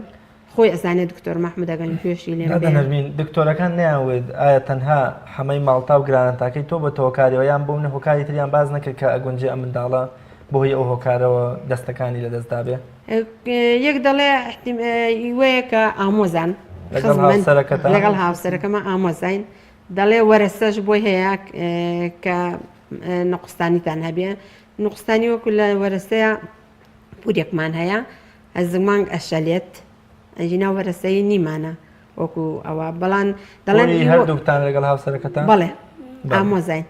ئامۆزین دەڵێ وەیە کە ئامۆزان دەڵێن عیلاجت بەکاران عیلاجیشم نەخواردووە من عیلاج هەر ئەوە بۆ دوو پارچە حەبوو بۆ لە ژێر چاودێری دکتۆرا کە بەکارم هێنان نەم خوارد عیلاجی کەم هەر بە هیچ بەکار نەهێناوە نەم خواردووە هەچەم کوتیان بچوانە هەمووی ماڵتاشتەکەت کوتم ناتوانم چکە حملە ماڵەکەتەندا تەنها تۆ هاوسەرەکەت خزمن بۆ زەواج هەمانە ئەوانە کردوسیانە ئەوان منداڵیان نەخێر نیانە ناوڵاستا ئامۆزای کەم هەیە هەر کچە مام و کوڕە مامی یەکترین بەس مناڵیان نابێەوە دوو جارە خوادای و بۆیان ناوەستێت ڕاستە هەستە چۆنە وەکو دایکێک کە کوڕەکەت خی گەورەم تاقیکردنەوەی بەسەر هێناوە زۆر شکرم بە بەشی خوا ئەو دقەی کە پیشانیاندام و کوتیان مناڵەکە داوایە هەڵم بڕوی شکرانی خی گەورەم کردووە زۆر شکرم خوا بەهرەیەکە داوێتی بە من دەبێت شکرم بە بەشی خی یعنی خی گەورەی ئەوێت کە بە پێکانی خۆی ئەڕواڵ ئاسمان چەندی بینە ئەوەندە شکرم بە بەشی خی خی گەورە منی خۆشەوێت تاقی کردومەتەوە زانم هەتا چەند پێ ڕازیم بە بەشی خۆی گەورە زاربین کە ئەتوانێت خۆی بڵێ دایکە ئاقڵاتەواوە قاتی هەیە شکور زەینی باشە نقستانی کەی نییە سپاس بۆخوا شکر بۆخوا لە هەموو شتێکیشا باشە بەتوانایە بەڵام ئەوەیە خۆم یارمەتی دەریم بەڕاستی لە ماڵەوە هەمووی خۆمان زۆری هەوڵ لەگەڵ ئەدەین هێندێک شتێک کە توانای نییە ئەڵێن ناک زۆری لێ ئەەکەین ئەڵێن با پشت بە خۆی بەست جوانە پشت بە خۆی بەستێ هەرچایی لە ئێمەوە نەبێت ناونانەکەشی هەر ئەوە بووە کە ناوێت ناوتان ناو کۆشیار بۆی هەمیشە کۆڵنە دەربێت کۆڵنەدەر و خۆڕاگەر براکەی برا گەورەکەی کە لە خۆی گەورەترێکە ئەو کوتی ئەو ناوی کۆرشە بە ناوی پاشاکەی ئێرانەوە بەڵای کوتی باش کۆشیار بێ کۆڵنە دەربێت نەرمی خان تۆ خۆ لەگەڵ یا ئەچی بۆ قوتابخانە لە قوتابخانە مامۆستاکانی هاوڕێکانی تا چەند هاوکاری ئەم مناڵە ئەکەن بۆ نمونە لە نووسینەوەی دەرسا لە کتێبخستنە ناو جانتایە ئەم مناڵە ئەگەر بێوێت بڵێ دەچمەتەوە لێت هاوڕێکانی یارمەتی ئەدەن زۆر شکر بۆخوا یعنی پشتێکم بە مامۆستاکانی قایمە زۆر هاوکاریان من زۆر سپاسیانەکەم زۆر دەستخۆشیان یەکەم زۆر هاوکاریەکەن بەڕاستی دەڵێن حەز ناکەین خۆت شت بێ لەگەڵیا بەڵان مناڵە لەوەیە بە ئێمە لە ڕووینەیە ئەنجینە دەڵێن نابێت خۆی بێت کۆشیارگیان قسم بۆکەی تۆم جاریش حەزەکەی لە داهاتوودا ئەگەر خوێندنەکە تەواو کرد ببی بەچی حەزەکەی بیبی بە مامۆستا حەزەکەی بیبی بە دکتۆر حەزەکەی بیبی بە ئەندازیار بۆچی حەزەکەی بی بە دکتۆر دەبخەوێت حەزم لێ کۆشیارگیان ئەڵێ ژیان ناوی پێغەمەری خوارد لەبەرە پێغەمەرگیان ناوی چییە؟ ناوی چییە؟ پێغەمبەرمان ناوی چییە؟ دەی کە باوکی مرد کێ گرتێ لای خۆی و بە خێوی کرد دێ بۆمان بڵێ ژیانەکە بکەیت مایکەکەی بۆ بگریت کە پێغەمبەر لەدایک بوو چێ بە خێوی کرد دەی بێڵێ سرود و شعرت لەبەرە هی مەکتەب لە مەکتەب گۆرانیڵێ بۆ مامۆستاکانە سەلام کە لەدایک بوو چێ بە خێوی کرد دایانەکەی ناوی چ بوو دەی بێڵێ لە ڕووی نایەوانە بڵێت دەبێڵێ بەیانیشە مەکتێتەوە دایم ئێڵێ لە ماڵەوە دایم ئێڵێت هەمووی لە بەرەش خۆتان هەوڵی لەگەڵایەنە مشتانە فێربێتیان خۆی ئەڵێت با من خۆمان هەوڵی لەگەڵین مامۆستاکە ئاینی دەرسی ئاینەوەی باسی شتەکانی بۆ ئەکا چونکە خۆم لەگەڵیان لە ژوورەوە دایم پێی لەبەرەکەم دەڵم با بزانێ نوێژ ئەەکەین من و باوکی دێ لە کردمانەوەدا ئەنیشێن ئەویش بەرماڵە خۆی هەیە نوێژەکە لەگەڵمانە سوورەتەکەی ئەزانێ بێڵێ فاتیحاکە لەگەڵ قڵاوحەتەکە بەس شتەکانیکەی نازانێ کچەکەی نەڵێ کێشەم لە دوعاکانی ترایە ناتوانم درێژ بێشەڵا بۆ نووسینەوەی دەرسوشت لە ماڵەوە خۆتان هاوکاری ناکەن تەنها خۆی دەرسە نووسێتەوە خۆی دەینووسێ بەڵام ماندوون دەبێ خۆم زۆر هاوکاریەکەم چ شتێکی ئەم مناڵە تۆ سەرسامەکات و پێ جیاواز بێ لە مناڵەکانی ترێت وەڵی هەموو شتەکانی بەهرەکانی تواناکانی کە هەن ئێستا مناڵەکانی کەمەیە یعنی کە ئەڵم بچۆ ئەو شتەم بۆ بکە نایکە کوڕەکەیکە ئەم ئەچێ ئەگەن نەشتوانێ بەقات بە دان دەیگریا بە چەنەگە شت ئەگرێ هەڵێگریا یان بەو دوو قاچە هەڵێ ئەبڕێ شکر زۆر بەتوانێت سەرسام بەتواناکانی خۆیت ئەبێ لە هەر بە درێژایی هەر 5 دەرزەکەی لە مەکتەبا لەگەڵ یادانیشی و بیشیێنیتەوە بەڵێ خۆی تااقەتینیان بۆنە هەر پێویستەکان لە دەرسەکان تۆ لەوێبی خۆی زیاتر دەرسەکانی کە نووسینەوەی لەگەڵیام لە ژوورەوە وەکو ئاین خوێنەواری دەیشکر بۆ نووسینەوە بەڵێ خۆم هەمە بەڵام وەکو ئاین هەندێک جار لە ژوورەوە نیم زانستە لە ژوورەوە نیم هوەر و وێنە و ئەم ژوورەوەنی پێویست ناکات بۆ ئەم دەرسەوە شتی نووسین نیە زیاتر کاتە تۆ بەس بۆ نووسینەکان زیاتر لە نووسینەکان شتەکان دەنە غەڵەتەکە ئەڵێ دایکە بۆم پشکەوتکە دەفتەرەکە ئەگەر بۆنە مەسەلەی خۆ خوراندنی جەستە هەمومان بۆمنە ئینسانی جاری وایە بۆمنە بۆی حەشەراتێک یان بۆمنە هەر بۆی ئاڵوگۆڕەکانی پێستەوە خوراندنی قاج بێ جەستە بێ کۆشیار شەوان کە ئەخەوێ بۆمنە چۆن بەتانی ئەگەر سەرمای بێ یا گەرمای بێت خۆی خەبەرە بێتەوە پێتەڵێ کە بۆنە ئێرم بۆ بخورێنە سرم بۆ بخورێنە یان بۆمنە چۆنی داواکاریەکانی بۆ جێبەجێەکەی بەتابەت لە کاتی خەوە یانەوەی خۆت بەردەوام چاودێری ئەەکەی وڵی لە خەوە زیاتر خۆم چاودێریەکەم شەو دایم لەگەڵە بە خەبەرم لەسەر هەستم بەڵام ئەگەن سەرمایی بێ سوتفێ خەوم لێکەوت پێ ئەلەدای سەرمامە ئەگەن خاوە شوێنی خورێ هەڵاستێ لە دایکە ئەوم بە بخورێنە ستا دوێنێ شەو نێشتە بخەوم دا قاسم دا پشتم دا سەرم دا ئەوم بە بەدام و حساسەتی هەیە نەرمین خان بەڵێ چارەسەری نییە دکتۆرەکان ناڵێن کام وڵی بەس مەرحەم و شروع بە بەخوا لە خالیجی شەو شروع بۆیان بۆ نردوم کاتیە شتەکە دکتۆر ناڵێ هۆکاری ئەو حساسیەتە و خوڕانی چییە؟ خۆی دەڵێ ئێمەکە ئەڕۆین حرەکە ئەەکەین ئەو ئاراق و جوولە و ئینا کە بەباڵ دەرێکەین ئەڵێ ئەم دەری ناکە بەس حرارەتی بەدەنی زۆر زۆر گەرمە دایم ئارەقەکە دکتۆریش ئەڵێ نابێ هەفتەی لە هەفتەیەکە ڕۆژێک بیشوێت دەڵێ تا بیشوی ئەم حساسیەتەکەی زیادەکە هاوینیش گەرمە خۆتە زانی ناتوانم نیشم بۆن ئارەقە اینجاش ئەوش کە ئەشیشم زیاتر حساسیەتەکەی زیاترە بێ نابێ لفکە و شتی لێدەم هەر ئەبێ بە شامپۆ و سابوونی ڕقی بیشم موچەی کەمەندامی کە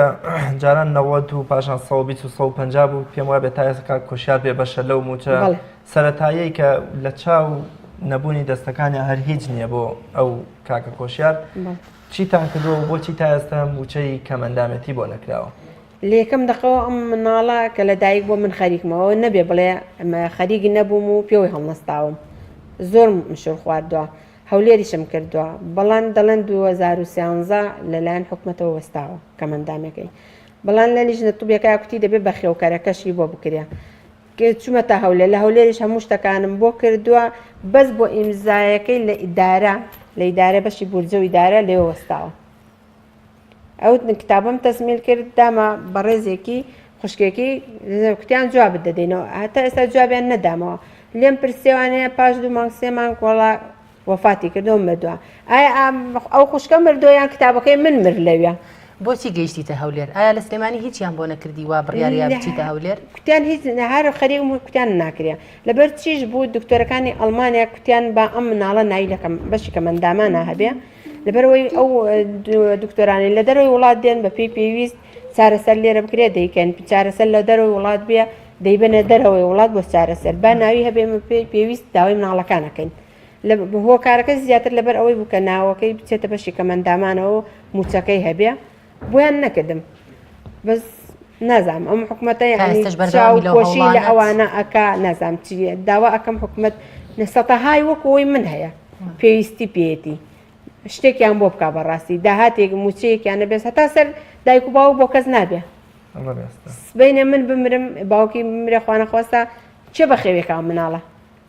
ئێستا تا ژیانی خۆم تەرخان کرد خۆم نەخۆشی درێژخانم لەگەڵای باوکی نەخۆشە نەخۆشی شەکرەی لەگەڵای دڵی لەگەڵایە ژیانی خۆم تەرخان کردو لە پێناو مناڵە مستەقبەلێکی هەبێ بۆ پاشە ڕۆژی لەشە ساغ بێتە من درێژ بی ئینشەڵڵا سپاس دەکەم خاتون خوشک و براکانی چۆنن تا چەندە هاوکارین لە ماڵەوە هاوکاریە مناڵە ئەکەن زۆر هاوکاریەکەن ئەو سێ مناڵی کەم بەتەنیا لەلایەکە ئەمەم بەتەنیا لەلایەکە هەر بە ئایلەکە هەمووی یعنی هاوکاریەکەن هەمووی خۆشیانەوێ هەمووی ئیهانەی ئەەکەن یعنی پشت بەخۆی ببەستێ زۆریان خۆشێ بە تایبەتی خوشک و براکانی لە ماڵەوە زۆر یارمەتی دەرن ئەگەن سوتفێ بۆ شوێنێک بڕۆم ساعتێک 2 ساعت مەزبورم بەجێ هێڵمیان تەعزیەکە نەیبەم خوشکەکەی دەبێت یارمەتی دەرێ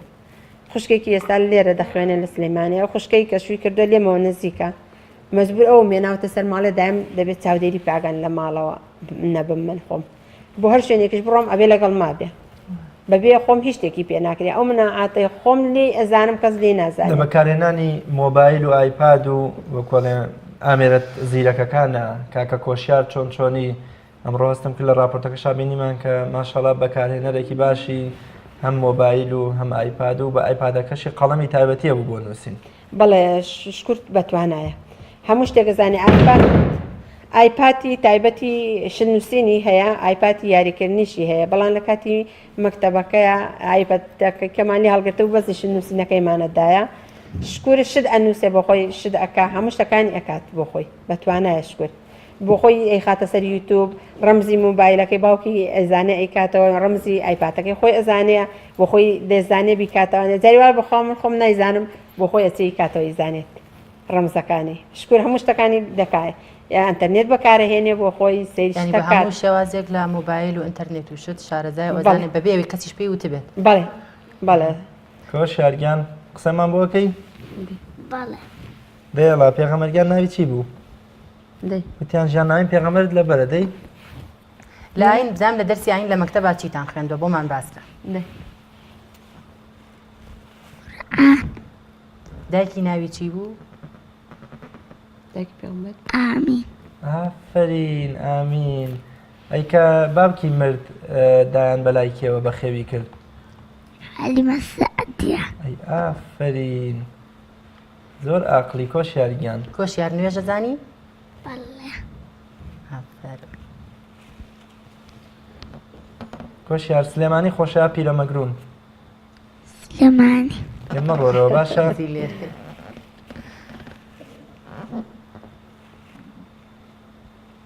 کۆشیار وتە حەزەکەم ببم بە دکتۆر بزانم بۆ حەزەکەی ببی بە دکتۆر پێم وەڵێ؟ حەزم لێیە. بۆ حەزی لێیەتی؟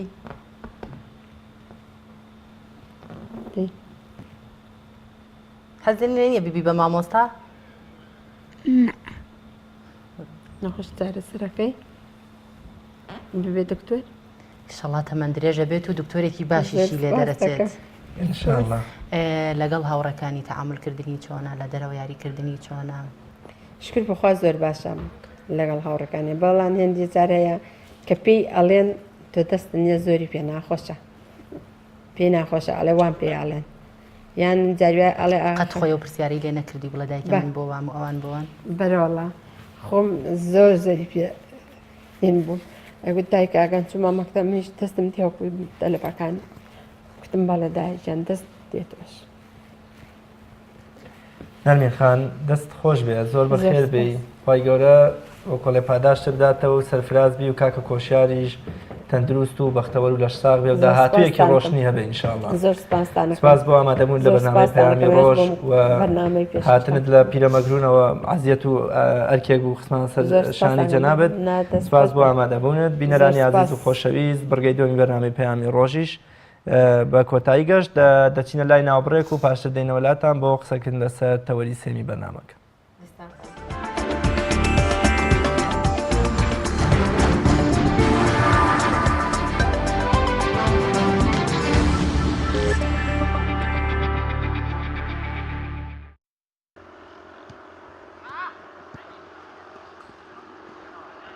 سپاس بۆ کەناڵی پەیام. لە ئێستادا بەهۆی مانگی پیرۆزی ڕەمەزانەوە خەڵک زیاتر ئەوەی کە لە ڕۆژە وەرزش بکات بە شەوانە بەهۆی ئەوەی کە مانگی پیرۆزی ڕەمەزانە خەڵک بە ڕۆژووە بێ و هیلاکە بێ زیاتر خەڵکی وەرزشکار و گەنج و چین و توێژ و شەریحە جیاوازەکان بەشەوە ڕووەگەنە یاریگا بچووکەکان و یاریگا گەورەکان سواز بۆ خواستەی سایق یاریگای زۆری تاتان لێ هەروەها سێ یاریگای گەورەشمان هەیە کە خەڵک بە شەوانە ڕووی تێکات و قەرەبووی ڕۆژانەکاتەوە بە مانگی پیرۆزی ڕەمەزان. سواز بۆخوا زۆر بەرزە ئاسێکی وەرزشی باشەیە سەقافەت و ڕۆشنبیری وەرزشی هەیە لە ئێستادا خەڵک زۆر بە باشی ڕووەکەنە یاریگاکان و زۆر تەسامحیان هەیە لێبوردیان هەیە بەرامبەر بە یەکتری و بەرامبەر بە بڕیاری ناوبژیوان و بەرامبەر بە یەکتری چونکە خۆی لە خۆیە مانگی پیرۆزی ڕەمەزان یەکێک لە هۆکارەکانی ئەوەیە کە سەبر و تەحمل بە ئینسانەدا ئەمەش ڕنگدانەوەی تەواوی هەبووە لە یاریگاکانە بە تایبەتی بەشەوە کە خەڵک ئەو یاریە ئەکات و بە ڕۆژا بە ڕۆژووە سەبر و تەحملێکی لە ڕادەبەدی هەیە سواز بۆ هەموو چین و توێژ و شەریحە جیاوازەکان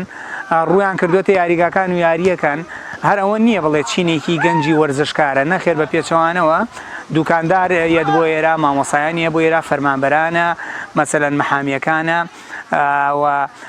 وەرزشکارە دێرینەکانە من بۆ خۆم ێسا بە حکمی تەمەنم لە هەڵکشانایە وەکو وەرزشکارێکی دێرین تەنها بۆ ئارەزوو حەزی خۆمیان بۆ ئێرە وەکو پیشەی نەمگرتەوە بەڵام لێرە و من داوا لەو گەنجە خۆشەویستانەیەکەم وەکو پسپۆڕی وەکو پیشەی بوون سەیری وەرزشکەم بە تایبەتی وەرزشی تۆپی پێ ئێستا سەیرەکەی سواز بۆخوا لە یاریگاکانەوە لە هەموویانەکانە عەقدی و گرێبەستی باش یەت بۆ یاریزان ئەگەر توانای هەبێت لیاقەتی باشی هەبێ مەهارەتی هەبێ تەکنیک و تەکتیکی هەبێ ئەتوانێت لە یانەی گەورە جێی خۆی بکاتەوە و وەکو پیشە سەیری وەرزش کرێت نەک تەنها ئەوەی کە خوێندن تەواو کرد و چاوەڕێەوە بکەی دامەزی نەخێر پێویستە لەمە بەدواوەوە ئینسانی کورد تاکی کورد وەکو پیشەی بوون سەیری تۆپی پێ وەرزش بکات. دەستخۆشیکە لە جوانەکەتانەکەم ئێمە وەکو لە وەرزش بەهۆی ڕمانی ڕەمەزان ناتوانین ئێستاکە بە ڕۆژە یاری بکەین بۆی بە ڕۆژ و ئەوانە بە ڕۆژوە بین ناتوانین نیسا بە ڕۆژە یاریکەین بەشەوە یاریەکانمان نەکەین بۆی ئەوەی کە مانگی ڕەمەزان مانگی پیرۆز توانین بە ڕۆژە بە ڕۆژبین و بەشەوە یاریکەین ڕۆحی وەرزشی لای ئێمە زۆر گرنگە ئێستا بۆ منە یاریەک ئەەکەین بۆ نمونە بەرامبەرمایە ئەدۆڕەیە ئەیبێن و ئێمە بە یەک چاوسێری یاریەکەکەین چونکە ئێستا ئەدۆڕێن ڕۆحێکی وەرزشیمانەیە ئێمە بەرامبەری یانەکەمان کەسێک بێ ئێمە بە نەرمونیانی یاریەکەین و شتێکی توندوتیژمان ناوێ بەرامبەر ئەوەی مانگی ڕەمەزانەوە خەڵک بە زۆریا بە شەو یاری ئەکات چونکە بە ڕۆژە خەڵک ناتوانێت یاری بکات ئێستا بە شەوە زۆربەی کات 12 بۆ یەک بۆ دوو خەڵک ئەوە یاری کردووە ڕۆحی وەرزشی لە سایق زۆر گرنگە لای هەموو تاگەی خەڵک یاریەکە لێ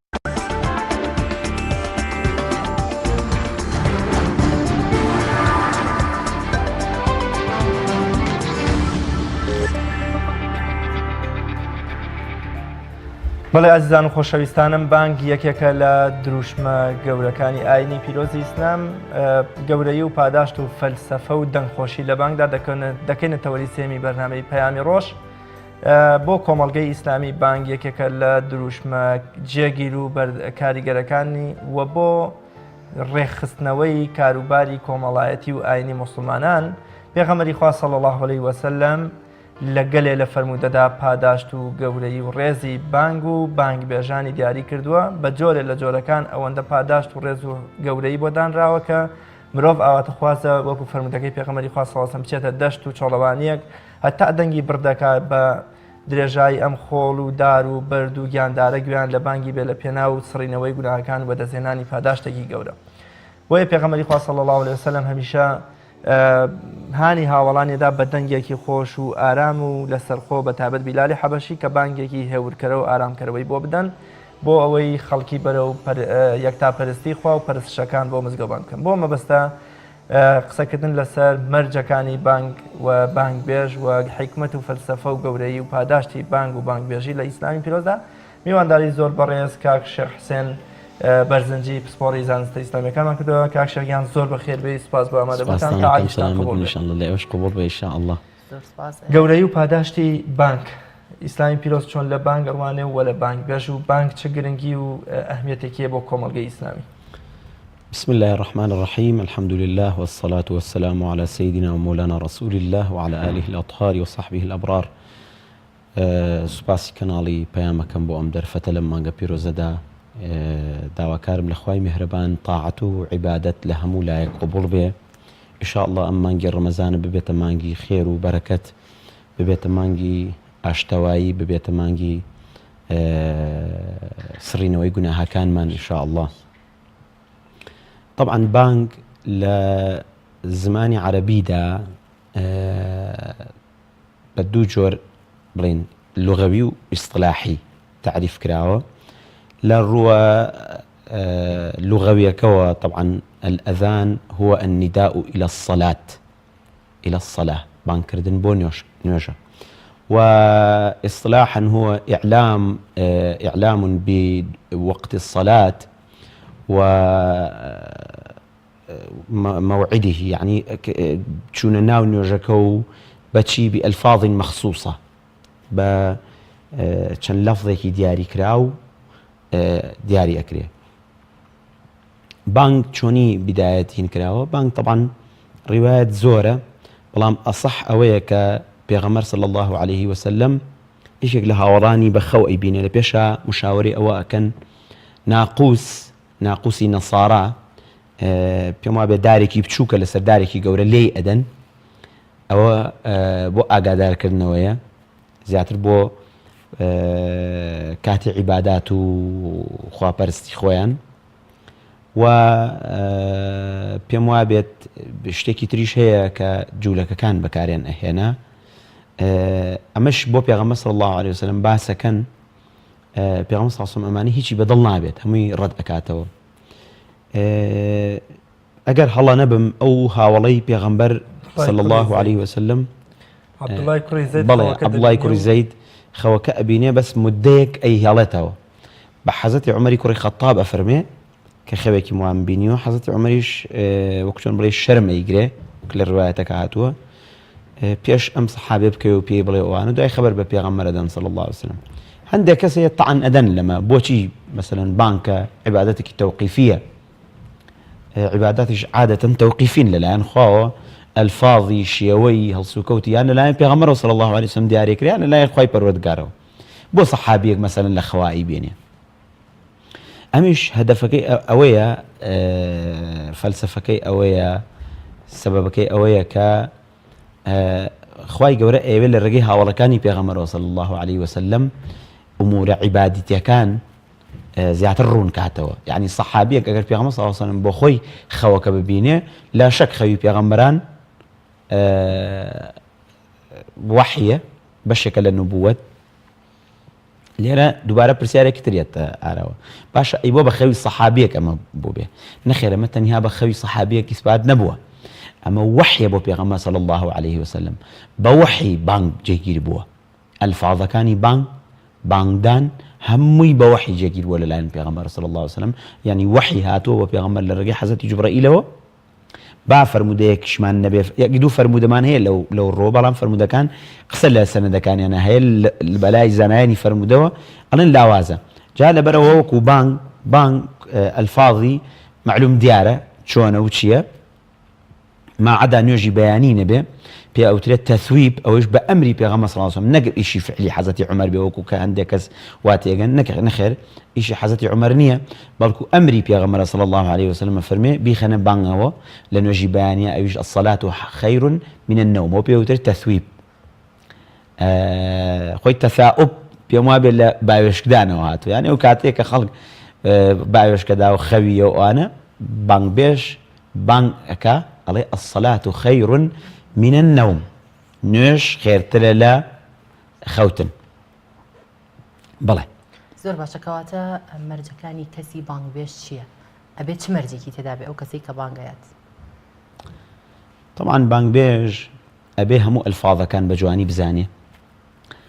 مثلا ئەڵێ الله ئەکبەر الله ئەکبەر، مەرجە دەنگیشی خۆش بێت، مەرجە دەنگیشی خۆش بێت. طبعا کە ئەڵێ الله ئەکبەر الله ئەکبەر الله ئەکبەر خۆی الله لەگەڵ ئەکبەر، الله لەفظی جەلالەیە جەلە جەلالوه، مبتەدەئە، ئەکبەر ئەبێ بە خەبەر، مبتەدە و خەبەریش معلومە کە هەردووکیان مەرفوعن. لەبەرەوە نابێ بڵێ الله ئەکبەر الله ئەکبەر بە فەتحە، هەرچەند ئەڵێن ئەلفاظی بانگ چۆن نەقل کراوە ئاوە نەقل کرێ، بەڵام ئێمە ئەڵێن پێغەمبەر صلی الله عليه وسلم و سەحابەکانی لە هەموو کەس باشتر عەرەبیان زانیوە، بە تایبەتی پێغەمبەر صلی الله عليه وسلم ئەفصح من نطق بالضاد، لەبەرەوە ناکرێ ئەوان وتبێتیان الله ئەکبەرە، ئەمە هەڵەیە. اینجا من ئەو هەڵانەی کە ئەبینم زۆر جار گوێبیستی بووم، چونکە من مدەیەکی زۆر زیاد لە 30 ساڵ 35 ساڵ لەبێت من بانگ ئەم لە هەرێمی کوردستاندا کە تۆ گوێ و لەو بانگانە بێت هەڵۆ تێدا بینیوە؟ زۆرێک لە بانگەکان هەڵەی تایە. مەد درێژ ئەکرێتەوە بە هەوەسی خۆی، مثلا کەلیمەی ڕەسوول، ئەشهد ئەن محەممەدەن ڕەسوول الله، ناتوانین بڵێ ئەشهد ئەن محەممەدەن ڕەسوول الله. کەواتە ئەوانەوە و درێژکردنەوەی بانگ بە هەموو شێوەیەک لە ئیسلامە ڕێگە پێدراو نییە. تەرجیع هەیە، تەرجیع واتە لە زمانی عەرەبیە تەرەدد الصوت، تەرەدودی سەوت چی واتە دەنگدانەوەی دەنگەکە، ینی بە ئاوازێکی خۆش بەڵام بێ ئەوەی تەئسیر بکاتە جانبی بنیەی کەلیمەکە، یعنی کەلیمەکە خۆی فەتحە و ضەمە و کەسرەیە، بنیەی کەلیمەکە خۆی چۆن دروستە ئاوا بخوێنێتەوە وەکو لە هەر لە کۆنەوە زانایان ئەلفاظی بانگیان نەقل کردووە لە کتێبەکان وتوانە ئاوا بخوێنێتەوە بێ وا بخوێنرێتەوە. بەڵێ شەرتە سەوتی خۆش بێ، بەڵام سەوت خۆشێکە وا نەکات لە مەدای خۆی و لە حەدی خۆی بێتە دەرەوە. لەبەرەوە من شتی هەڵەی زۆر فەزیح ئەبینم، مثلا ئەبینم کە ئەڵێ الله ئەکبەر کاف ئەکا بە گێ، ئەمەش بۆ خۆی غەڵەتێکی زۆر گەورەیە قاعدەی بۆ دانراوە لە ئیسلامە. بەڵێ یاسای هەیە، شەرت و شروطی هەیە، حتا من دوو ڕیسالەی ماجستێری گەورەم لەلایە لەسەر بانگ بۆ کۆمەڵگەی ئیسلامی بانگ چه گرنگی و ئەهمیەتێکی هەیە، فەلسەفەی بوونی بانگ بۆ کۆمەڵگەی ئیسلامی حتا بۆمنەوە وەختی خۆی غەزا و سوپای ئیسلامی ڕۆشنوێتە ئاواییەکە گوێیان لە بانگ بوو بێ ئیدی گەڕاونەتەوە. فەرمودەی پێغەمبەر صلی الله علیه وسلم بەس بانگ چه گرنگی و ئەهمیەتێکی بۆ کۆمەڵگەی ئیسلامی و بۆ ئەمڕۆی مرۆڤایەتی خۆمان. جەنابەت ئاماژەت پێکرد کاکە ڕیاس، یعنی کە پێغەمبەر صلی الله عليه وسلم دقیقەکەم تەواو لەبەر نییە، بەس وەکو ئەڵێ الله كانوا عندما يغزون بلدة أو قرية فيسمعون النداء وإلا كانوا يغارون عليهم. يعني الله قال قوان لبانك بوايا أو أستان چونك هر شوێنێ کە بانگی تیادرا بە عمومی مەبەستم یەک شار نییە لە یەک شوێنانیە مەسەن ئەم شارە دایر مەداری ئەم شارە هەمووی بانگ ئەیە و زۆربەی خەڵکەکەی مسلمانە مە پێوترێ دارولئیسلام دارولئیسلامی پێوترێ جا گرنگی بانگ بۆچی بانگ فەلسفەی بانگ چییە بانگ چ گرنگیەکەیە لە حاڵەتی مسلمانە یەکێک لەوە زانینی کاتی نوێژەکانە من لە ڕێگەی بانگەوە ئەزانم کەی نوێژ بووە ئەمە ئەمە مەقسوودی یەکەممان هەدەفی ڕئیسیمان بۆ بانگ ئەمەیە بەڵام ئەگەر ئەمە بە سەوتێکی خۆش بێ حتمما تەشجیعێکی باشترە بۆ نوێژ خوێنان بچن بۆ نوێژێکی تر لەوە نەشری ذیکرە بڵاوکردنەوەی ذیکر و یادی خوایە و کەلیمەی تەوحید ئەمە خاڵی دووەم. خاڵی سێیەم یەکێک لە شاعیرەکان ومن يعظم شعائر الله فإنها من تقوى القلوب لە هەموو شار و شارۆچکە وڵاتێکە یعنی چۆن ئەڵێ دروشمە ئیسلامیەکان ئەمە یەکێکە لە هەرە گەورە دروشمە ئیسلامیەکان دروشمی وەڕەفعنا لەکە بەڵێ ناوی خواوە ناوی پێغەمبەر صلی الله علیه و سلم ئەڵێن هیچ دقیقە و سانیەک تێناپڕێ ئیلا ناوێکی پێغەمبەر صلی الله علیه و سلم لەسەر گۆی زەویە ئەبرێ. یەکێکتر لەوانە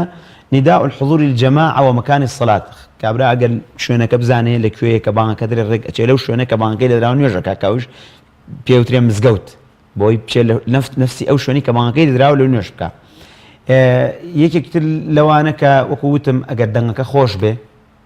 بە دەنگێکی خۆش بێ من زۆر جار گوێم لە دەنگی خۆش بووە یعنی سەرنجی زۆر ڕاکێشاوم حتا من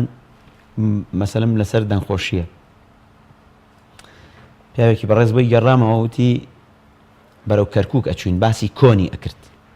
وتی بەرەو کەرکووک ئەچوین گوێمان لە ڕۆژی جومعە بوو گوێمان لە سیارەیەک هاونوکو بڵین پاسێک بوو گوێمان لە سوورەتی مەریەم بوو ئەخوێنرا بە دەنگێکی یەجگار حەزین و خۆش وتی پیاوێکی قەشەمان لەگەڵا بوو بە سایقەکەی وتی ڕجات لێ ئەەکەم بۆستە ئەمەوێ گوێ لەم مینە بگرم وتی دەدەقە وەستا دەدەقە بۆ چارەکێ گوێی لە سوورەتی مەریەمە گرت لە ناو شاری کەرکووکە بەو دەنگە خۆشە وتی وەڵڵا تەواو متەئەسیر بوو هەستم کرد دەستیشی کرد بە گریان اینجا هات سەرکەوتەوە یعنی کە ئەوەی باسکردنەوە ئاەتم بیرکەوتە کە خوای گەورە فەرمێ زۆر جار لەو مەسیحیانە کە گوێیان لە ئاياتی خوا ئەبێ ڤیدیۆیەکیش بڵاو بوو بووە لە ماوە لە زۆربەی وڵاتە ئەوروپیەکانە خەڵکانی مەسیحی و سفور و لەوەچە لە مەیخانەکانی شاکە کاریگەری بانگیانە بینی دەستیانە کرد بە گریان نازانم جەنابەت بینیانم پێم خۆشە گوێبیستی جۆرێ لە جۆرەکانی بانگین بە دەنگی زوڵاڵ و خۆشی جەنابەتن ان شاء الله طبعا وكوتم بانگ بمقامات أوتري كم جور مقامات ماني بو طبعا أما حود مقامان هي بو قرآن حود مقامان أكري برا حوت بلا أبيت بلا عادة بانگ زياتر بالرست وتراوى ببيات وتراوى بحجاز وتراوى يعني بمقامات بانگ هي بمقامي كرد وتراوى بس أمريكا للرست وتراوى مثل الشيخ عبد الباسط الشيخ منشاوي كباري قراء كبانيان داوى زياتر بالرست بانيان داوى مصطفى إسماعيل كمشهورة بوي كبانگ أدن بەڕێستان بە هەموو شێوازەکانتوان الحمد لله الحمد لله ئەمە بەتەمایان خۆلیش بکەینەوە کە هەم ئەلفاظی بانگ و ئەوشمان لەبیر نەچێ پێش بانگەکە کە بانگدان ئیجازەمان هەیە ئیجازە سەنەدی خۆمان بۆ پێغەمبەر صلی الله علیه و سلم بۆ بیلالی حەبەشی لە دوور ڕێگاوە پێم وابێت لە هەرێمی کوردستانە ئەو دوور ڕێگایە تەنها بەندە هەیەتی نزیکترین ڕێگایەکە ئەچێتەوە بۆ سەر بیلالی حەبەشی و ئەوش کە تەلەقی کردووە لە پێغەمبەر صلی الله عليه وسلم کە من لای زانایەکی پایە بەرز لە وڵاتی سعودیە وەکو مەکرەمەیەک وەکو ڕێز و حرمەتێک کە من ئەهلی قورئانم ئینشەڵڵا خوا قوبوڵمان کە بە ئەهلی قورئان ئەم هەدیە گەورەی بە من بەخشی. الله أكبر الله أكبر الله أكبر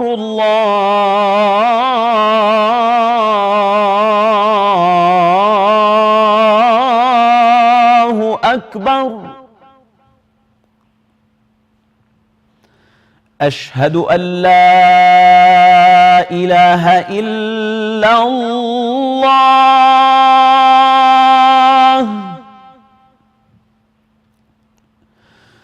أشهد أن لا إله إلا الله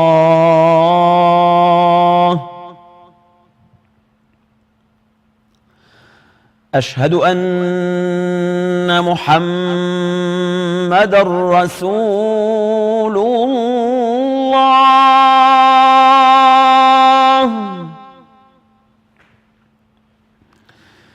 أشهد أن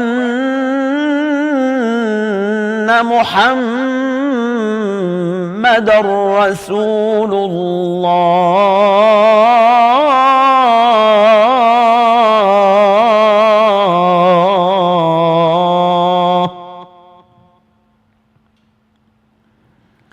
حي على الصلاة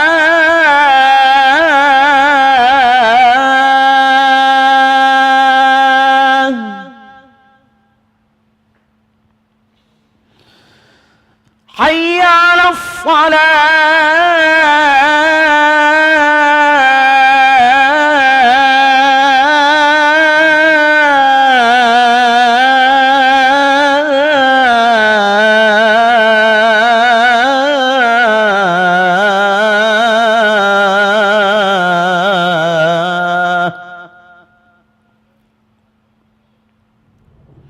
حي على الفلاح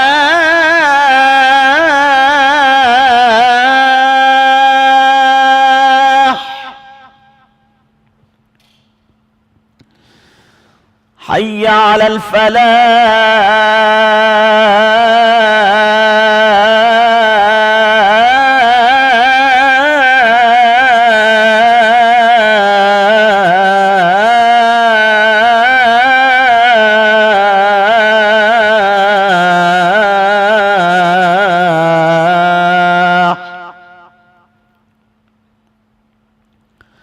الله أكبر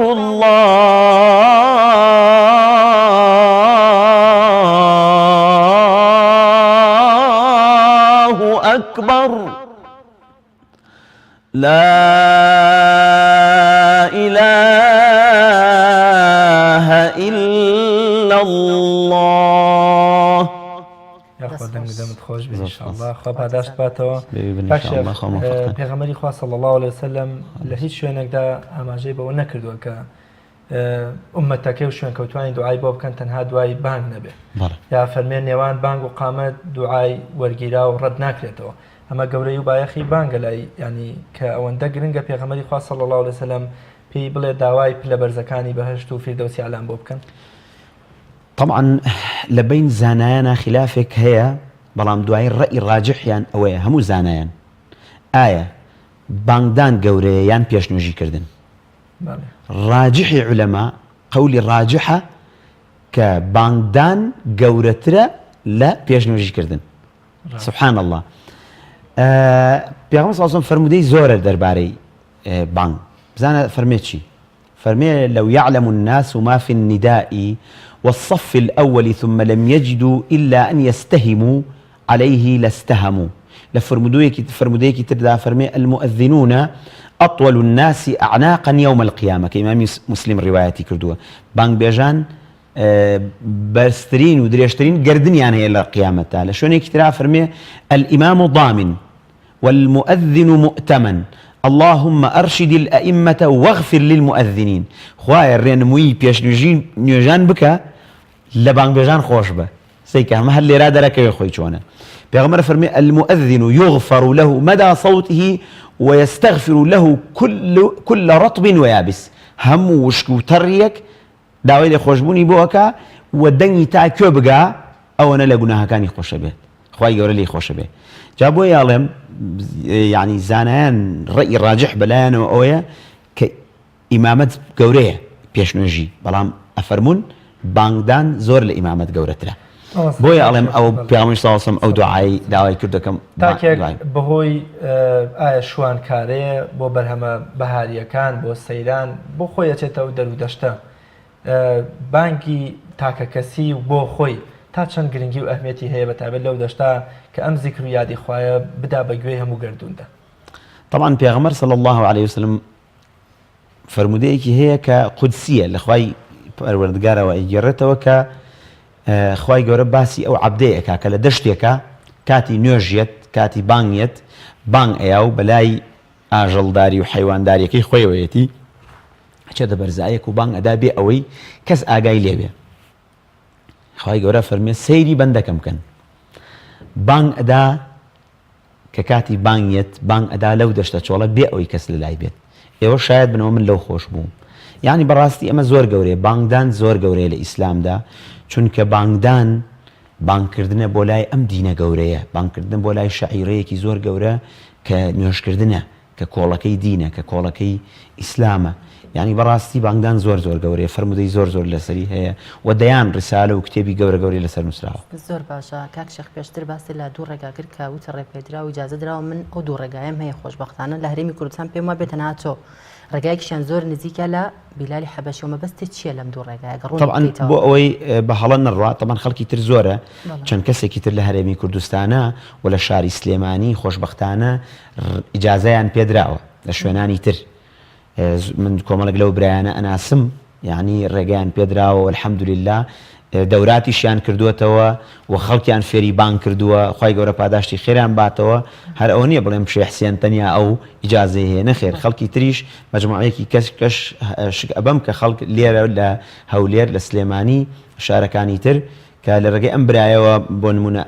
ئیجازیان وەرگرتووە خەڵکی فێری لە ڕێگەی منەوە کۆمەڵی خەڵک وەری گرتووە لە ڕێگەی ئەو برایی تریشەوە کە ئەڵێم چەند برایەکی ترمان هەیە هەمویان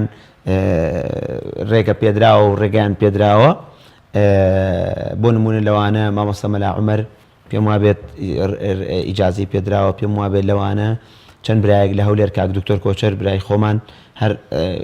مجازە لەو ڕۆوە کۆمەڵێک برای تر ئەناسم کە ڕێگەیان ڕێگە پێدراون لە وڵاتانی ترەوە لەیانێتەوە بەڵام ئەم دوو ڕێگەی عەرزی جەنابتان کەم ئەم دوو ڕێگەیە بە پێی وتەی ئەو زانایی کە من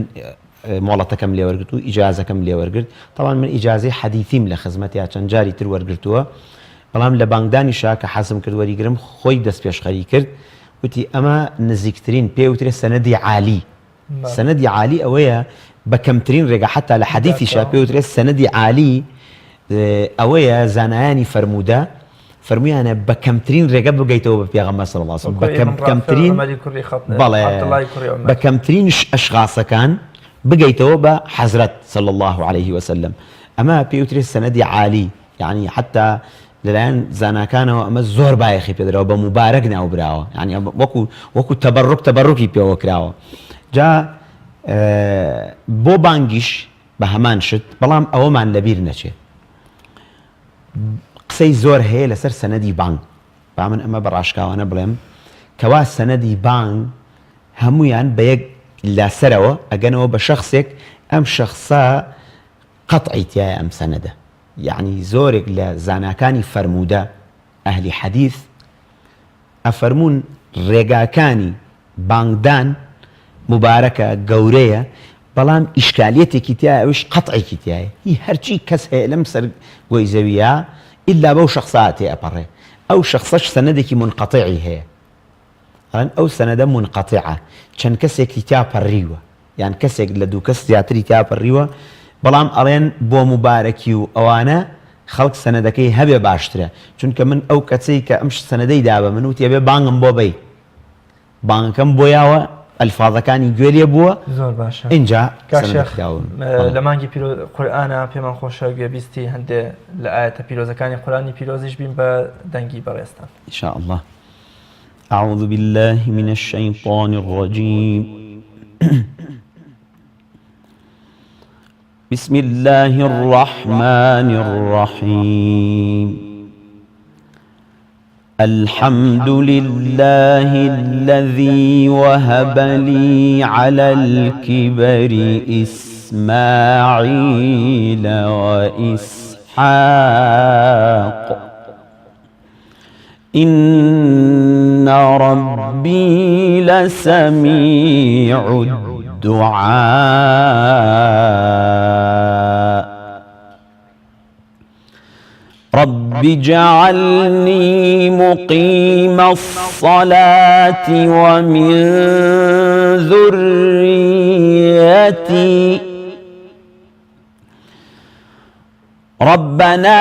وتقبل دعائي ربنا اغفر لي ولوالدي وللمؤمنين يوم يقوم الحساب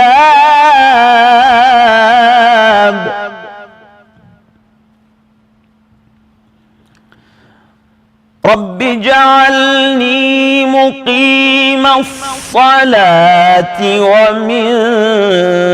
ذريتي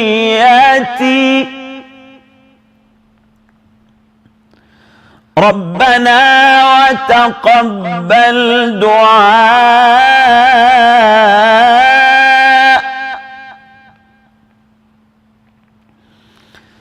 ربنا اغفر لي ولوالدي وللمؤمنين يوم يقوم الحساب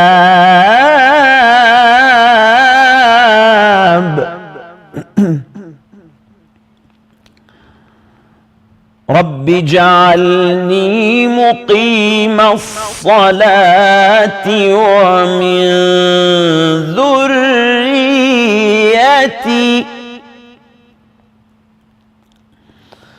ربنا وتقبل دعاء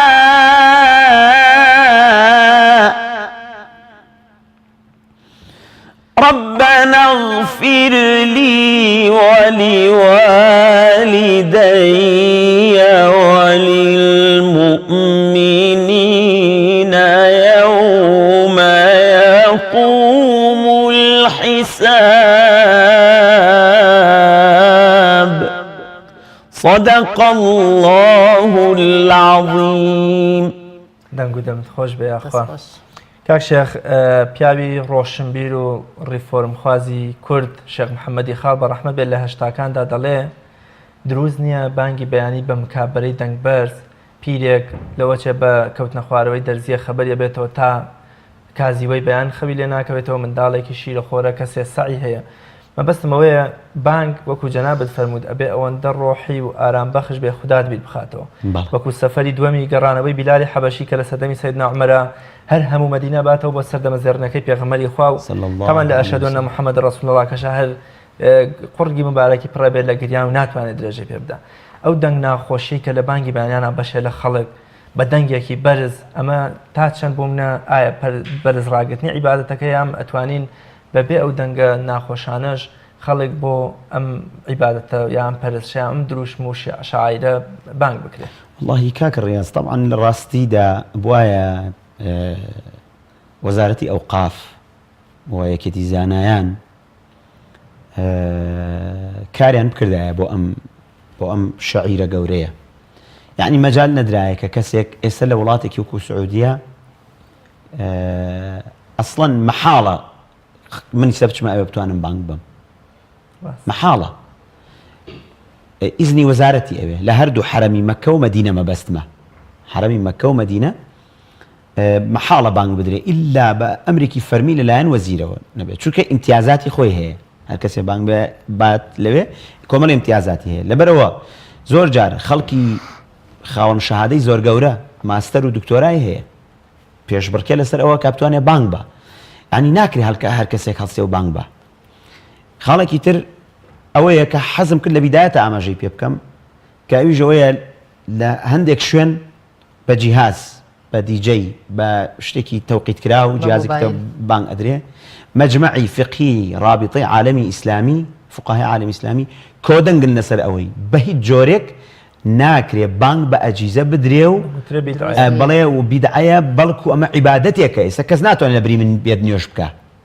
بانگ عیبادەتێکی تەوقیفیە بێ کەسەکە خۆی وجودی هەبێ لێوا بانگەکە بە بەجیهاز بانگ نادرێ و حتا زانایان ئەفەرمون بانگەکەی پێدا نامەزرێ یعنی بانگ بدرێ بەو بانگە نوێژی پێدا نامەزرێ هەندێک لە زانایان ڕێیان وایە کە بەو بانگە نوێژی پێدا نامەزرێ چونکە ئەمە عیبادەتێکی تەوقیفی بەدەنیە یەکێک ئەبێت خۆی بچێ بانگەکە بە نابێت بە جیهازێک بانگ بدرێ ئەم جیهازە جاری وایە سکوتەکە جاری وایە یعنی حاڵاتی زۆر حکمی فەرزی کیفایەشیە ئەگەر کەسێ نەیدا هەموو لەوە چە گوناه بەڵێ بەڵێ بەڵێ ئەوە ئەنجا ئەو خاڵش کە جەنابەت عەرزت ئاماژەت پێکرد ئەویش بانگی بەیانی ئەبێ بە شێوازێکی ڕۆحی هادێ ئەو کەسە کە بانگەکە ئەدا زۆر دەمی لە مکەبەرەکەەوە نزیک نەکاتەوە تۆزێ دوورکەوێتەوە مراعاتی ئەو کە خەڵک خەوتووە هەیە نەخۆشە هەیە سەعیەکە ئەبێ مراعاتی ئەمانە بکرێ بە تایبەتی ئەو ماڵانەی لە مزگەوتەکەەوە نزیکن یعنی نابێ ببن بە بارقورسی بۆ گەڕەکەکە چونکە من لەو قەناعەتەم پێغەمبەر صلی الله عليه وآله وسلم ئێستا لەم سەردەمەی خۆمانە ببوایە ڕێگری لە زۆرێک لە بانگەکانە کرد و ڕێگری لەو دەنگە بەرزانە ئەکرد و ڕێگری لەوە ئەکرد کە خەڵک نابێ ئیزعاج بێت خەڵک عەزیەت بدرێت شێخ کاتی بەرنامەکەمان زۆر کەمی ماوە شەیدا پێم خۆشە کۆ تا پرسیاری خۆدەوە پرسیارێکت ما بێ و جۆرێکی تری ئەو مەقاماتانشمان بۆ بڵێ دوای پرسیارەکەی خۆشە بزانم کاک حاجی مڵێم ببوورە کاک شێخ بە چەند جۆرە توانی بەڕێزت بانگ بی مەبەستم لە ئاوازەکەیەتی ئایا تەناتۆ ئاوازی خۆتە یان ئەتوانی تەقلیدی قاریەک یان بانگبێژێکی وڵاتێکی کە بکەیتەوە بەڵێ طبعا من شێوازێکی تایبەتی خۆمم هەیە زۆر جار بەڵام ئەم شێوازە با نەڵێم ها تایبەت بە خۆمە هەڵجنراوە لە کۆمەڵێک قارێ مثلا الله ئەکبەرەکەی هی قاریەکە ئەشهەدو ئەن لا إله إلا الله کە هی قاریەکە هەرێکێکی هی قاریەکە کردومە بە تقریبا شێوازێکی تایبەتی خۆم وإلا بانگ ناتواني شوازي تايبتي خوتت هبه مثلا يوايا حزي لبانgi سعودية بانgi حرمي مكية بانgi حرمي مدني يوايا حزي لبانgi مصطفى إسماعيل كزور جار بعشاقي مصري مقامي عشاقي مصري مقامي نهاون يعني بمقام كان يتروكو عرزم كردي مقام هي مثلا مقامي كردي من هي شتێکت ود نازانم لەسەر ئاواز ئەوە مقامی کوردە بەڵام مقام کوردی عێراقیەکان بۆ نمونە لە کوردستانە زۆرتر کاتی قەدیم هەر بەم شێوەیە بانگ ئەدرا با مەقطعێکمان بۆ هەر بانگەکەمان بۆ تەواو کە بەو شێوە کوردە با بۆن بەرامی کوردەواری لێبێش الله أكبر الله أكبر الله أكبر الله أكبر أشهد أن لا إله إلا الله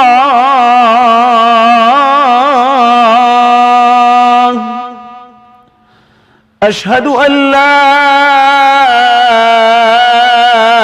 إله إلا الله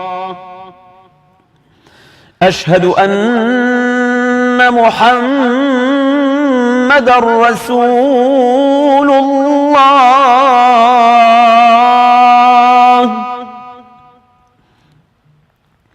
أشهد أن محمد رسول الله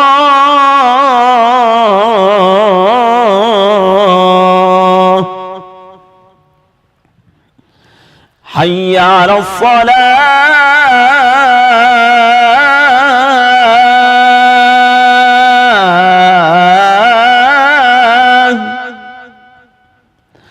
حي على الصلاة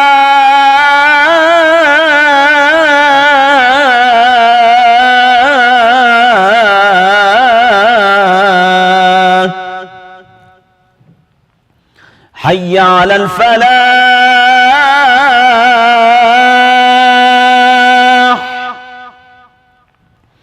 حي على الفلاح